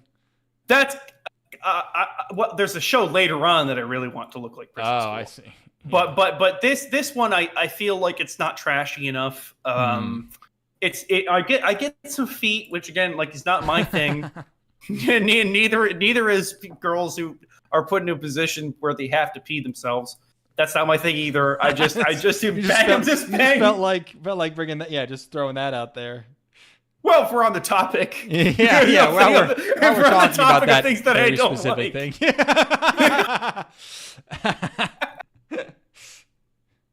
Yeah, I don't like my balls getting stomped on by a high heel. Yeah. I don't like being cradled by really tall, huge women that make me feel like I'm a little boy. Yeah, so now that we've gotten that out of the way, just doesn't really go far enough for me. It's a little tame. The girls are bratty, but they're not like disgustingly bratty. I don't know. You want them to like I'm more bratty or more bitch? You want them to beat them up or just like be gross? Or you want them to be like sweaty and smelly or something? I don't know. If you could, I'll take any of them. Okay. I'll take any of those. Yeah. I think you're kind of on the right direction now. Like, I guess, is that girl picking her nose? That's a good start. Yep. Girl. Yeah. Yeah. This, it was, it's fine. It wasn't even that bad. Yeah, it's whatever. Yeah, it's fine. Yeah, it's fine. It's what if you lived in a house with some girls? Yeah, it's fine. All right, Futari Solo Camp. I hope no one accidentally watched Futanari Solo Camp, which is very. Did I already make that joke? It's very different show. Have a different angle on it, but that's fine. Yeah. That's a decent one. Yeah, Solo Camping for 2 manga Synergy SP. They don't explain why this guy has a shiner this whole episode. What's going on with him? the world is giving him a black eye. Is he a beat upper, beat downer? Beat offer. He goes. Oh, dude, we have to create a whole language, and the terminology is when you that you trying to get them to beat you up. That's the beat offer. You have to establish the beat offer to the beat downer, the beat upper.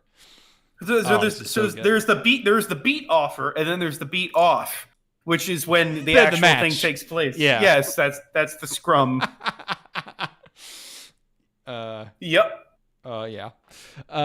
Yeah, this guy likes to camp. This guy is such a motherfucker for no reason. He is the most uptight camper of all time. He's the unhappiest camper. He just like emotionlessly goes into the woods and lights a weak ass fire, just sits next to it and does nothing. And then a hot piece of ass shows up and he's just angry about it the whole time.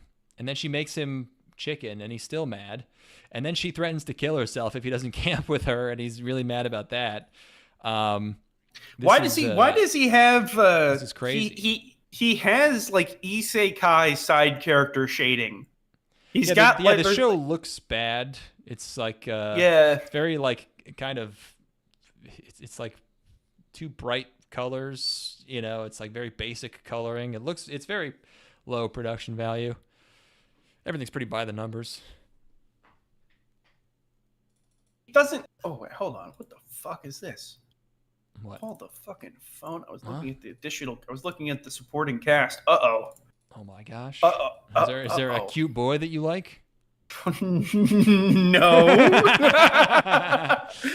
Oh no! What the fuck, dude? It's a girl. It's fucking. Look at the eye shape. Look at the eye shape. Look at it. Dissect it. Recognize it. Appreciate it. It's fucking Wally, dude. You found him. Look at this. This is like if Gumby turned into an androgynous, into a lesbian. This is like a reboot, like a Netflix reboot of Gumby, where he's like a business dyke. This is like if Bulma was used in like a collaboration with like a fashion. Fashion group or something. Cool Bulma, cool streetwear Bulma. Yeah, it's Bulma cross. What the fuck is the Sofia Coppola fashion brand? I don't know. I'm gonna look it up. Hold on. It's not funny anymore, but yeah, the stripes, the prison stripes, the big dumb shoes, big dumb round shoes. They're like Milk Fed. Milk Fed is Sofia Coppola's brand. Yeah. Yeah, it's just like the coolest, most fashionable zero sex. I need to zero sex myself to prove how. No, but the thing is that you get the sex out of them. You get the sex because that's illegal. Because no, you don't take it. They give it willingly. They put this facade out there of being like, don't look at me. I'm not a horny fucking monster person, and then you just stroke things the right way until they can't resist. You stroke her fucking dick the right way. You just tuck it between their legs, and it's like a girl. Yeah. Anyway, apparently that's a character in this show. Yeah. The main character is he's a wreck. He's like a veteran or he's I don't know, homeless. He might be homeless. There's one funny scene in the entire show, which is that he lets her stay in his tent, and he sleeps outside in his sleeping bag, and he's like a caterpillar. He's like shivering, and it's pretty funny. That just seems that was just depressing. That wasn't even that funny. It's just like it's pretty funny. Why'd I do this? Yeah, and she feeds him stuff. He looks like he's in pain while he's eating it because he doesn't know happiness. And then there's this crazy list of brands at the end. I don't know if these were all featured or they're going to be featured, but it's just a ton of fucking. They got Lodge Cast Iron, we got Black Diamond, we got fucking Captain Stag. I've never even heard of that one. It looks like the Browning logo. We got Hardcore Chocolate, the most awesome wear.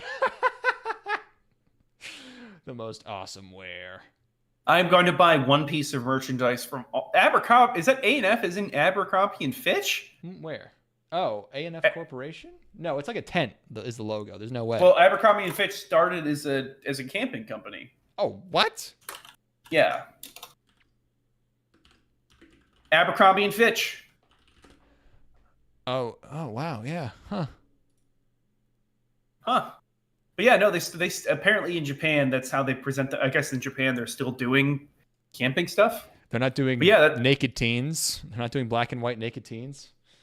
No, unfortunately. They've strayed too far from God's light. You know, other countries are 15, 20 years behind. They'll be getting those stores in their malls soon. The smell. Probably the smell in there.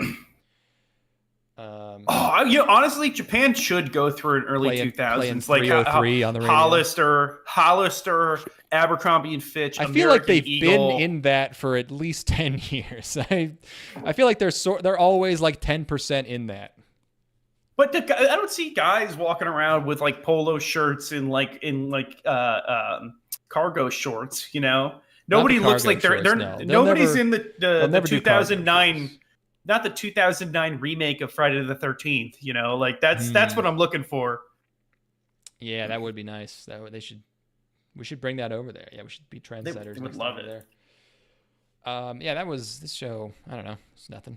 Not very good. Yeah, it's a little underwhelming. There's more. Yeah. There's room for more here, and it just kind of doesn't. I'm just gonna watch the 4 seasons of Yuru Camp that have aired since the last time I watched. Yeah, and speaking of feet and dudes, this is probably your favorite show, whole season. Tougen Anki, more like toes and Ankies. Dude, that's clearly distinct from the girl that I showed you from last show. Yeah, it's totally different. This is a totally different type of face and fashion and body and foot. This is nothing like either of the girls that I just drooled over. Literally that girl with blue hair. Oh my god. Holy shit. Doesn't have a fang. Okay. I'm sure in some shots I could find a shot where he has a fang. He doesn't have a fang. He has no earrings. Oh my god. He's not going to wear no, dude, come on. You have to have an intervention. Everything looks like a dude to you, huh? Everything you want to fuck looks like a dude to you.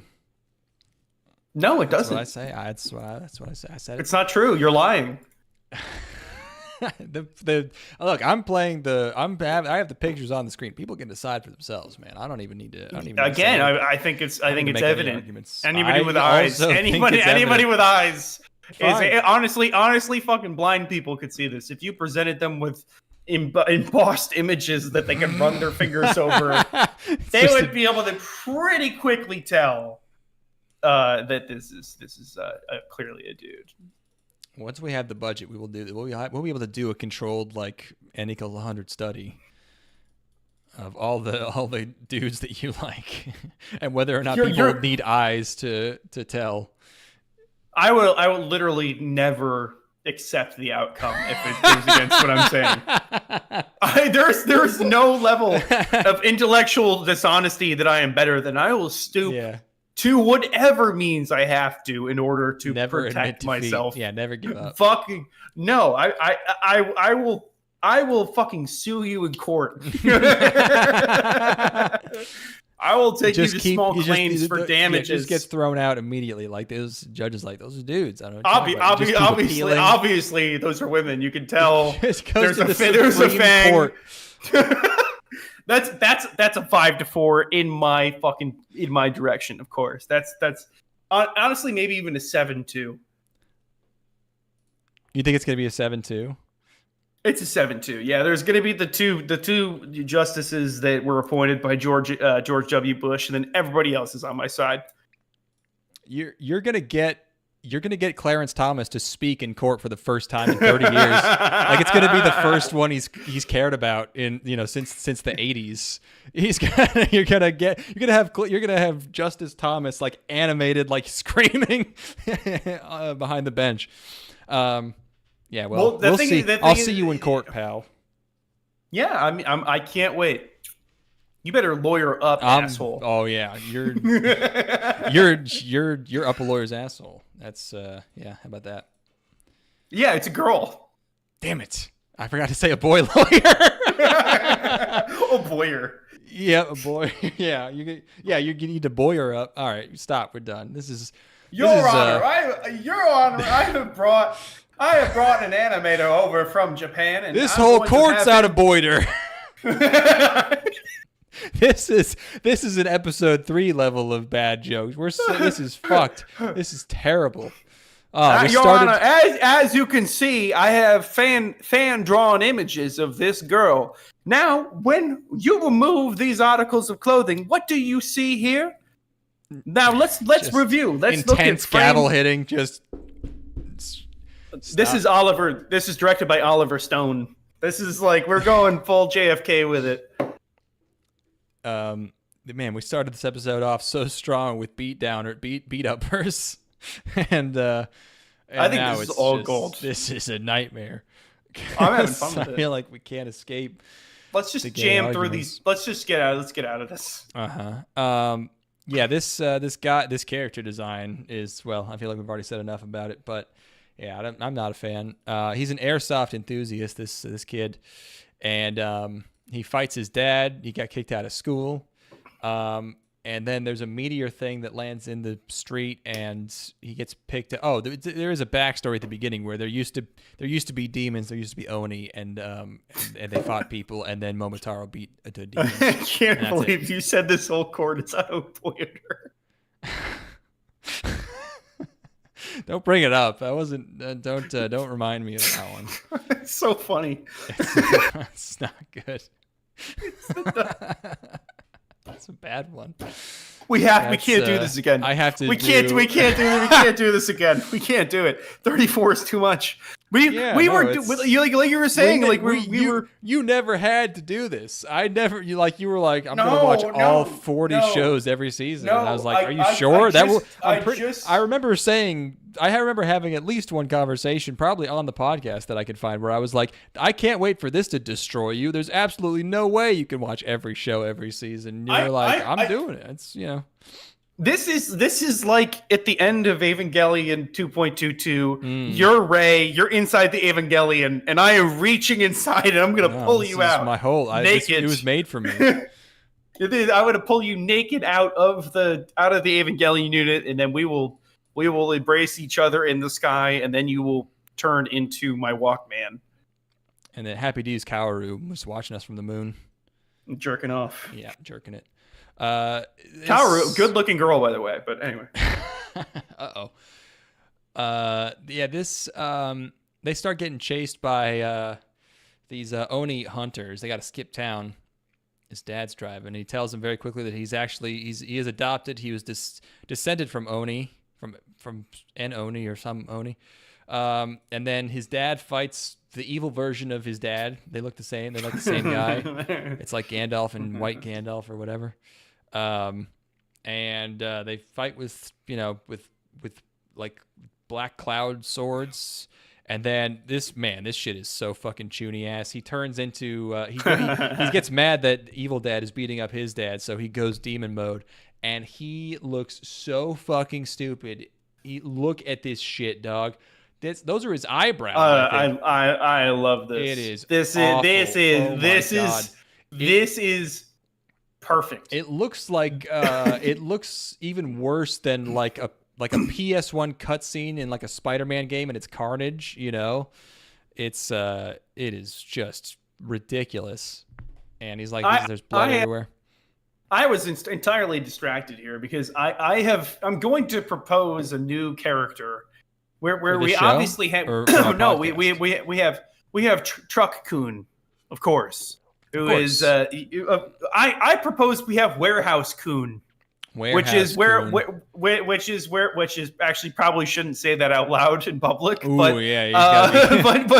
but it's Warehouse-chan. Yeah, I don't know. Warehouse-chan. Warehouse-chan is great. Yeah, it's where you get taken by like a mob boss guy to have a traumatic experience where you can turn into a monster. Because there's enough instances of this at this point to where you can say definitively this is an archetype. This is a trend. This is a trope. It happens in Chainsaw Man. The thing is, so much stuff happens in warehouses that, like, yeah, it's almost, I don't know. There's so many different. No, everything that happens in warehouses is this in some fashion. It's all this. It's all mob guys. It's all dudes in suits. It's all people getting shot or getting like brutally killed. Well, yeah, it's all this. It's any action. Yes, there's many types of action that if you want. There's rarely been like unique, groundbreaking action scenes in warehouses. Like, it's always just like, let's go here to fight, or let's do a drug deal or some kind of Yakuza deal, and then we fight, or something goes wrong. We're doing a ritual, or we're exchanging money. Yeah, every scene that is not necessarily bad, but kind of generic in concept can happen in a warehouse. So that's Warehouse-kun. That's basically what I'm saying. Warehouse-kun is willing to house all these things, and he almost always gets fucked up for it.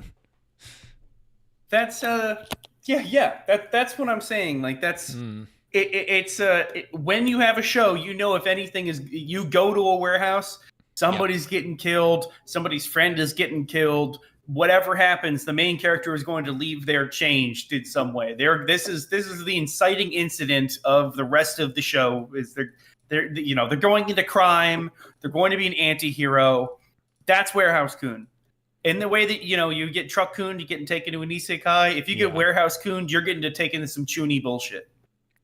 Yeah. Or nothing can change, and it's like it's a villain of the week, and you just like we had to have a fight in the warehouse this week because we couldn't think of anywhere else to go. Because Truck-kun can isekai you, but he can also kill your the front woman of your band at the end of the or in the middle of the manga. He can do that. So I think Warehouse-kun is also kind of multi-talented in that sense. Helicopter-kun just gets blown up. Oh yeah, those are meant to be destroyed. They kind of like weirdly slide across the screen and then explode. They get dragged across, by a mouse. In a very ninja slave flash animation style. Mm-hmm. Yeah, but he looks really stupid. He's like a muscular red CG blob with giant eyebrows and a flame head, and then he starts.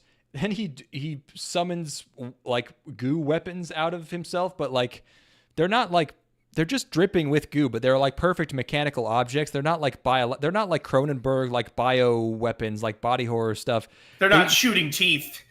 No, it's just like he has an AR-15 and a minigun, and they just like colored them red, and they made them be covered in goo. This is like Nobunaga. That's how stupid this is. This is like kind of Nobunaga-ish, but without as much of the fun. No, there's some fun here. It's really stupid and bad, but there is one really funny thing in here is that he launches a rocket at this guy. His evil dad. He launches a rocket at his evil dad. His evil dad like dodges it like Neo, which is hilarious. That's good. Yeah. Yeah. Honestly, everything going on with Evil Dad, like being able to deflect every single bullet that's fired at him, is pretty funny. Like, it's pretty silly. They were trying with the action here. It was loud. It was fast. I don't know. It might not have been stupid enough to be really good, but it's it's chuny to the max. It's and then it cuts to these.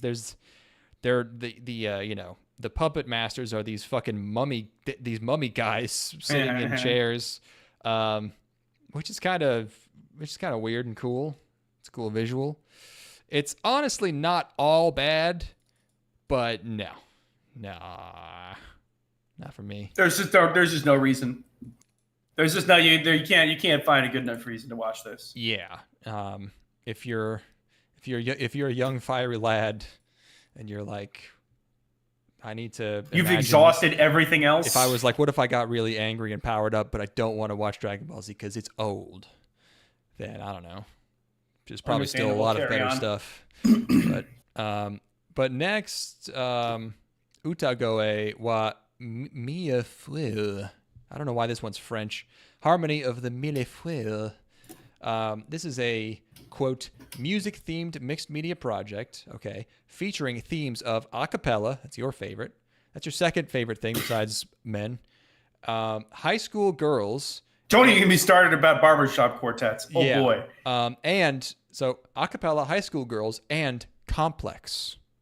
Now, I was confused by this. This is like the Jungian concept of complex, like the psychology thing where you have I don't even know how to define complex. I forgot what it said on the Wikipedia. But that's a weird thing to toss in there about a psychological system centered on the concept of the unconscious complex, a knot of emotionally charged thoughts, memories, and perceptions around a central theme. Yeah, so it's when you think about a thing a lot. This guy's a fucking moron. Who? Carl Jung. Yeah. Oh, because he was like, what is it? We need a word for when you think about a thing. What a dumbass. That was what the early 20th century was like. Everyone was just injecting pure cocaine and being like, we need new words for everything, man. Yeah, so this is about a bunch of girls going, ooh. There was one thing I loved about this episode. Oh, okay, two things. One is that her mom sounds 80 years old, even though she looks like 20. That was okay. funny. You know what? I do have to give Carl Jung a pass. He did come up with the idea of the shadow self, which is hard. That's a hard ass thing name. to say. It probably sounds even cooler sick. in German. Figure out the German translation of shadow self. I bet that's the sickest word ever. Yeah, I'm on it. But this no, it's actually pretty bad. Oh, bummer. it's shatten. Wait, is that the whole thing, or is it what's? Well, that's shadow. Shatten self is Schattenwassen. Schattenwassen. Oh yeah, that's a bummer. I also rare miss from German. I got this screenshot because it really looks like she's gonna get isekai'd, like this weird, like she's walking into the street. But yeah, it's this extremely nervous, sheepish girl who wants to join a club, but she's too scared to talk to anyone. And there's a really funny bit where she works up the courage to go into the room, with the people she needs to ask to join this club. And she completely spazzes and freaks out and screams and falls over and makes a complete fool of herself. Shits herself, pisses herself. Everything, runs away, runs into the middle of a hallway where no one, away from everyone, collapses to the ground, pulls out her notebook and very calmly says, I'll do it tomorrow. And I laughed so hard at that. It was, I don't know if it was meant to be as funny as I found it, but that was so fucking funny. Just something that, just destroying your reputation and seeming like a crazy person, and then very calmly being like, yeah, well, that's a Wednesday thing, I think. Honestly, you probably could get away with that in high school. You do something really crazy, and you just come in the next day like nothing. Everybody else has been at home jerking off. You just playing Call of Duty. That. They don't remember anything. I don't know. Yeah, I don't know. I just felt like yelling. We had girls that called in 9 bomb threats when they were in 10th grade, and they just would come back to school like nothing happened. Well, that's not even that's no skin off my nose. That's between you and the school. I just got a free hour of sitting in a gym. I don't care about there's no difference between sitting in a class and doing that to me. I don't care. You can do that all day. Be careful. That girl's a hero. Yeah. I hope you all have your I hope you pay your 1 chicken nugget tax to the hero of the school. They come into the cafeteria with their tray, and everybody slowly stands up and starts doing a round of applause. Mm-hmm. Also, the girls in this show, there's a wide variety of hairstyles. There's actually pretty good variety in the character design here. I thought. Everything is. You're right. Everything is kind of this brown, this kind of light brownish pink hue. I don't really mind it. And this girl is so fucked. Like, she's reduced to slugging through the hallway. She's on the ground wrapped in a blanket like a gastropod, just slinking along. It's like, this is a failure of the school. It's so absurd. Yeah, you can't allow this. Even this girl needs counseling. This is a clear cut case of like that. Honestly, the school counselor is not going to be qualified for this. This is like, they got to call in the big guns. Yeah. Also, like the subs that I found, which I don't even think were the worst ones, were like barely subbed. There were like 10 or 15 lines just fully unsubbed missing. Doesn't really matter. So yeah, I mean, besides everything I mentioned, it's pretty standard club joining stuff. There's not much to it. It's like whatever.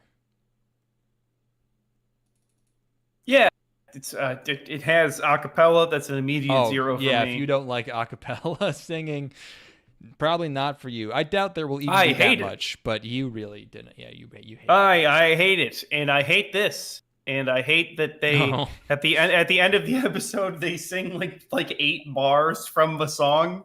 They go like they do like it's a lot. No, it's nothing. It's like they do like they hum for a bit, and then they sing 8 bars of a song, and she's like, "Holy fucking shit!" Like, she's like, "This is my calling. I've been waiting my entire life to sing the opening few lines." That is a pretty high school girl thing to do. Just impulsively, like, "Yes, I was born to do this."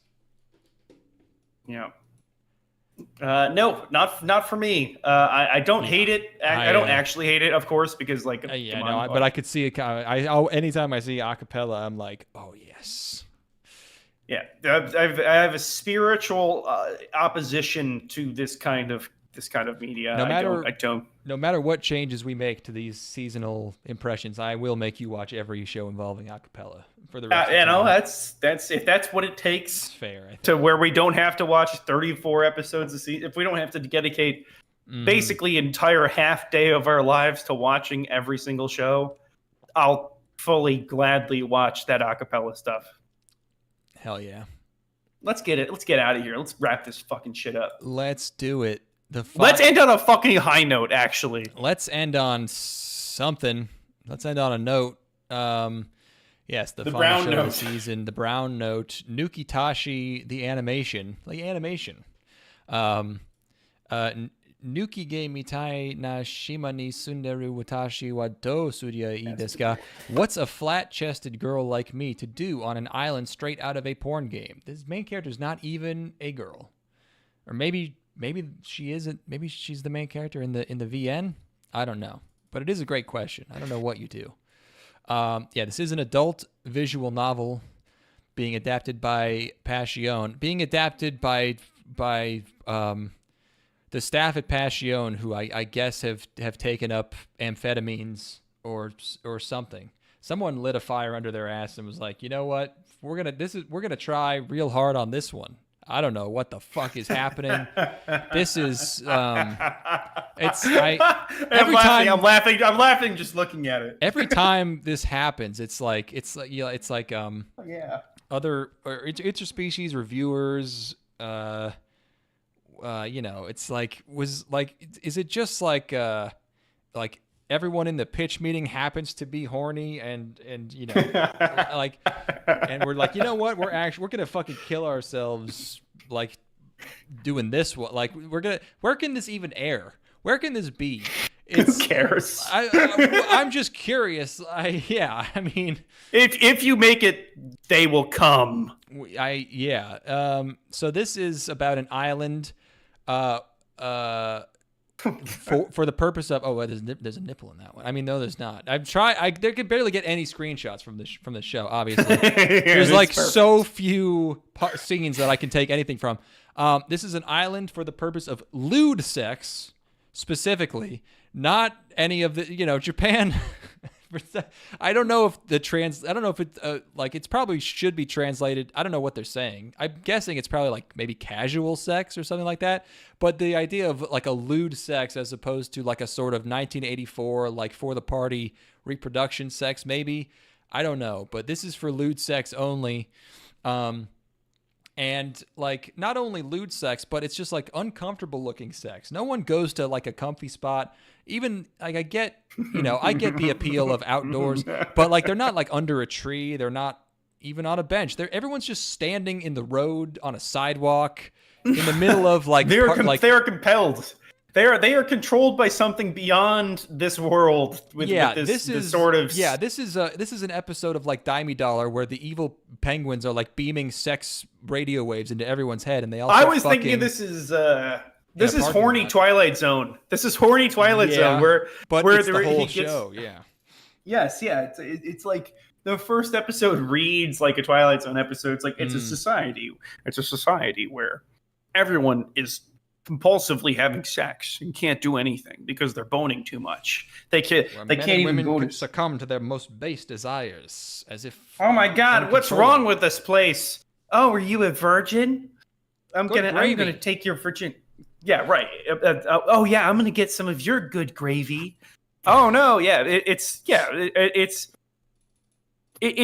a topsy-turvy crazy world. You also dubbed this in our notes "Cummer Time Rendering," which I guess it is on an island. I think the similarities kind of end there, but it is a good pun. I liked it was either Cummer Time Rendering or Cummer Slime Rendering, and then there was also if there was any gay stuff at all, it could have been Cummer Time Bendering, but that didn't really work. So but yeah, no, it's the going there on a boat, and then you get to a place where things are just a little weird. True, yes, that is, yeah, just a little weird.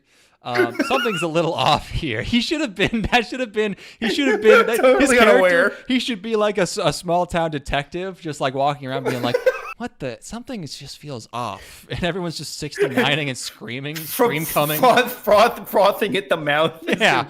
Pounding their lives away. They're bleeding from their fucking eye sockets, just like rubbing their shit raw. It's like nonstop. They're emaciated. They can't eat. They're fucking coming too hard. They're all dehydrated. And he's just like, I got to get to the bottom of this. I got to talk to people who know things. He goes to a cafe and it's just like empty and everyone's just boning. Yeah, it's that would have been a good bit, but instead it's just like a nightmare. This is why it's kind of wild. It's a little wild. I would say I agree that this is a little wild.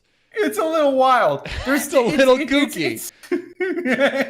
It's a bit of a funhouse mirror of our real society.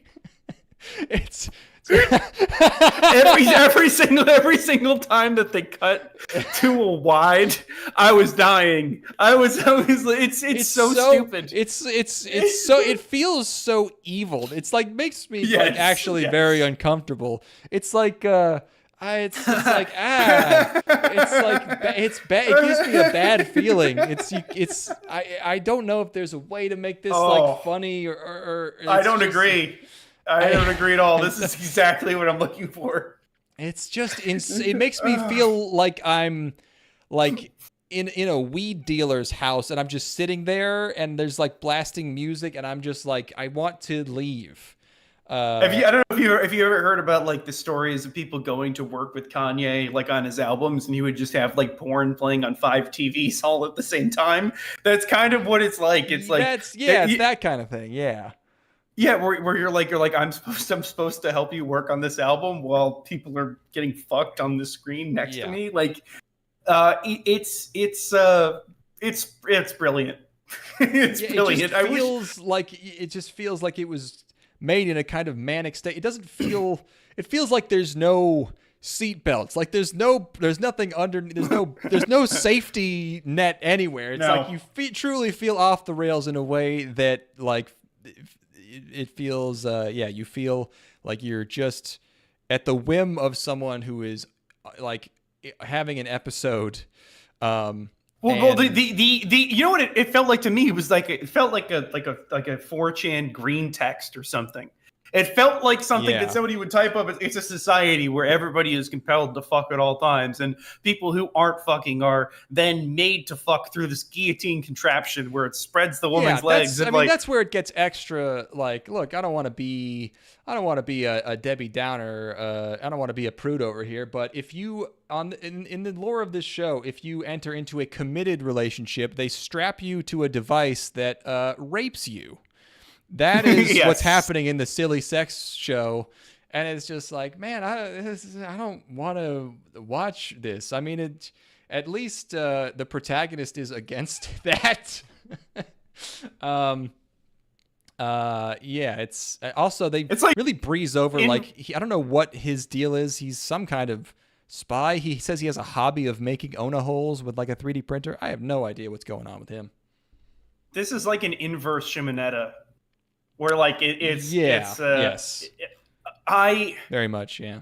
I don't know. So here are my things I would like to see change. I want it to look more worse. men. More no. I want it to look worse. I want everybody to be uglier. I want the faces to be more fucked up. I mean, basically, I want like prison school in terms of the aesthetics. Yeah, of you this. want everyone to be like a porn nightmare. Like, just everything all the proportions out of control. Yeah, that weird sort of like grotesque sort of send up of erotic imagery to the point where it's actually not titillating at all. Right, of course, yeah. I mean, I don't think I popped a single boner in watching Prison School. I mean, there was pee stuff, so you probably. I don't know. I'm just a supporter of people getting what they want. Okay. Okay. Prison school is not erotic. No. Prison school. It's. I can see somebody watching it and feel that way, but that's not what I'm getting out of it. Like, people. I think people were into that, but yeah, no, that's and it's I don't know if you changed up the main character a little bit and you could really turn this into a more relatable, like, just guy being terrorized by sex monster women. I think there's something you could do with that. Yeah, maybe you can make that work. Yeah. Yeah. No, there's something here. There's something here. There's like the scenes of them just like walking through this world that has been completely overcome with sexual desire. It's not even sexual desire though. It's just like there's no feeling to any. There's no emotions. It's there needs to be more like drive. Like there needs to be some kind of cause or something you want to happen, because it's almost like pod people. It feels very nihilistic. Yeah, it's just if the Matrix was just the people in the pods, but instead of being in the pods, they're all just fucking nonstop. I don't know. I think there's something novel here. I think this is and also tapping into something. Like I've never seen anything like it, so that's a good start. Well, yeah. And it is at times pretty funny, just through the sheer absurdity of it. It is also at times genuinely disturbing, like the scene of the guillotine. Yeah, as the NTR machine, which is crazy. The thing they got pulling the lever on that motherfucker. What is this? What is this lady doing? What the fuck? Yeah, it's all. There's no way this goes somewhere like actually interesting. Like I just refuse to believe that they're actually going to pull this off. But boy, it would be pretty cool if they did, right? I don't know. Yeah, it's just so. It really just is insane. It's they really committed to, going places that I have not seen anything go before in a way that's just it's so shamelessly nuts. And also why is it high budget? Why is the opening look good and is directed good? What is happening? Looks like it was directed by like the Shinsekai Yori guy or something. I'm going back into the director's filmography here, and Oh yeah, who's making this? There's no rhyme or reason. Whose horny ass is making this bullshit? There's no rhyme. The concept is from QQ Ruppo, which is a Japanese adult games developer, which leads me to believe that maybe they're not operating on the level that I'd want them to operate on conceptually. I hope no one fucks his sister. That's another. Like it's gonna be. I just don't want things to make me feel bad. I don't want someone to fuck his little sister. No, I having the sister there. It's like this could become horror. It already is kind of. It horror. is kind of, yeah. And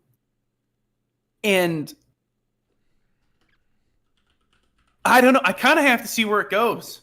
I gotta give it a few episodes. Yeah, I'm just so curious. Gotta like see, like, yeah, what is? It's really striking. What are they doing? Like this is one where I finished it and I'm like, I gotta tell people about this thing. This is crazy. like I need other people to watch this to verify that what I watched was real. You know, this right, yeah. Like, yo, is this crazy? This is a real thinker. It is. It really is. This is one to end the season on for sure. You know, like it's honestly kind of an ominous ending. It's ambiguous. I don't know if we can really. I think every viewer is going to leave this season with their own takeaway as to what this all means and what have we been watching for. Why are we watching anything? Have we even watched anything? Why are we all still here? Just to suffer, I guess. Yeah. All right. Well, on that strange note, we're done. A strange kind of horny note? Yeah, something penile. We're done with summer. The season. Yeah, thank God. I'm not done with the weather summer. I will take every day I can get. I refuse to acknowledge anything related to fall until I'm gonna say October 1st. Aren't you like maybe interested in like a nice sort of breeze riffling through the trees and knocking some leaves off and maybe like a upper 60s, maybe upper 50s. No. You get to wear a flannel. No, upper 60s. In the 70 evenings, with a nice 10 mile per hour breeze, that's nice. I don't want to see a single goddamn 68, dipping 67. Down. In the evenings, it'll maybe dip down to 42. Then maybe next week it's even down as low as 36. It's still August next week. No. I'm just saying, it'll be during the day. It'll be a flat 60.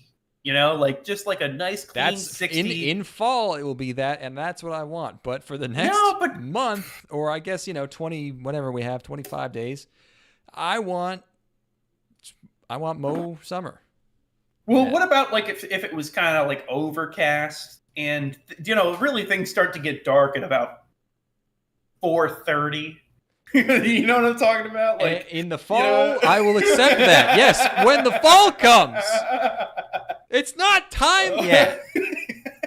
It's not fucking time. I don't know how else to explain it. It's not the time. It's actually, football season's here. It kind of means that it's the fall, right? No, that's not how. That's not how the Gregorian calendar works. No. The MLB playoffs are kind of starting to get locked in. We're kind of looking at maybe fall. Kids are back in school. They're not even. No, they're not even. No, they are near me. College students. Oh, college students. Okay, well that's whatever. Yeah. It's the fall semester. Oh, we're done here. I'm fucking done. Get us out of here. Oh, dudes are sexy. It's fall now. Yeah, you're just full of lies this episode. I'm done with the fucking lies. I'm done with the fibs, the mendacity. I'm gonna be the straight man in the next episode for Paranoia Agent. You better bring some quirky takes. Okay, whatever the show is, I'll say the opposite. This court is now in session in the matter of the state. Maybe nothing. Or maybe I don't know. Maybe we'll have nothing to say about it. Darren, you may be seated and Yeah, it's gonna be really boring. No one ever talks about that show. Yeah, I'm kind of worried. Conventional. We have to. If it's nothing happens, we have to make it sexy. We'll figure it out. We find a way. We always find a way. All right, bye. Bye. I'm a popo. That's my credential. Keep the streets safe. That's so essential. On the land, water, in the air. Popo peoples is everywhere. So while you're driving dirty in your Escalade, Popo realize you just got paid. Probable cause of reasonable suspicion. Popo is working with Popo intuition. Popo rap. Here comes the Popo. Popo rap. Here comes the Popo. Popo rap. Here comes the Popo.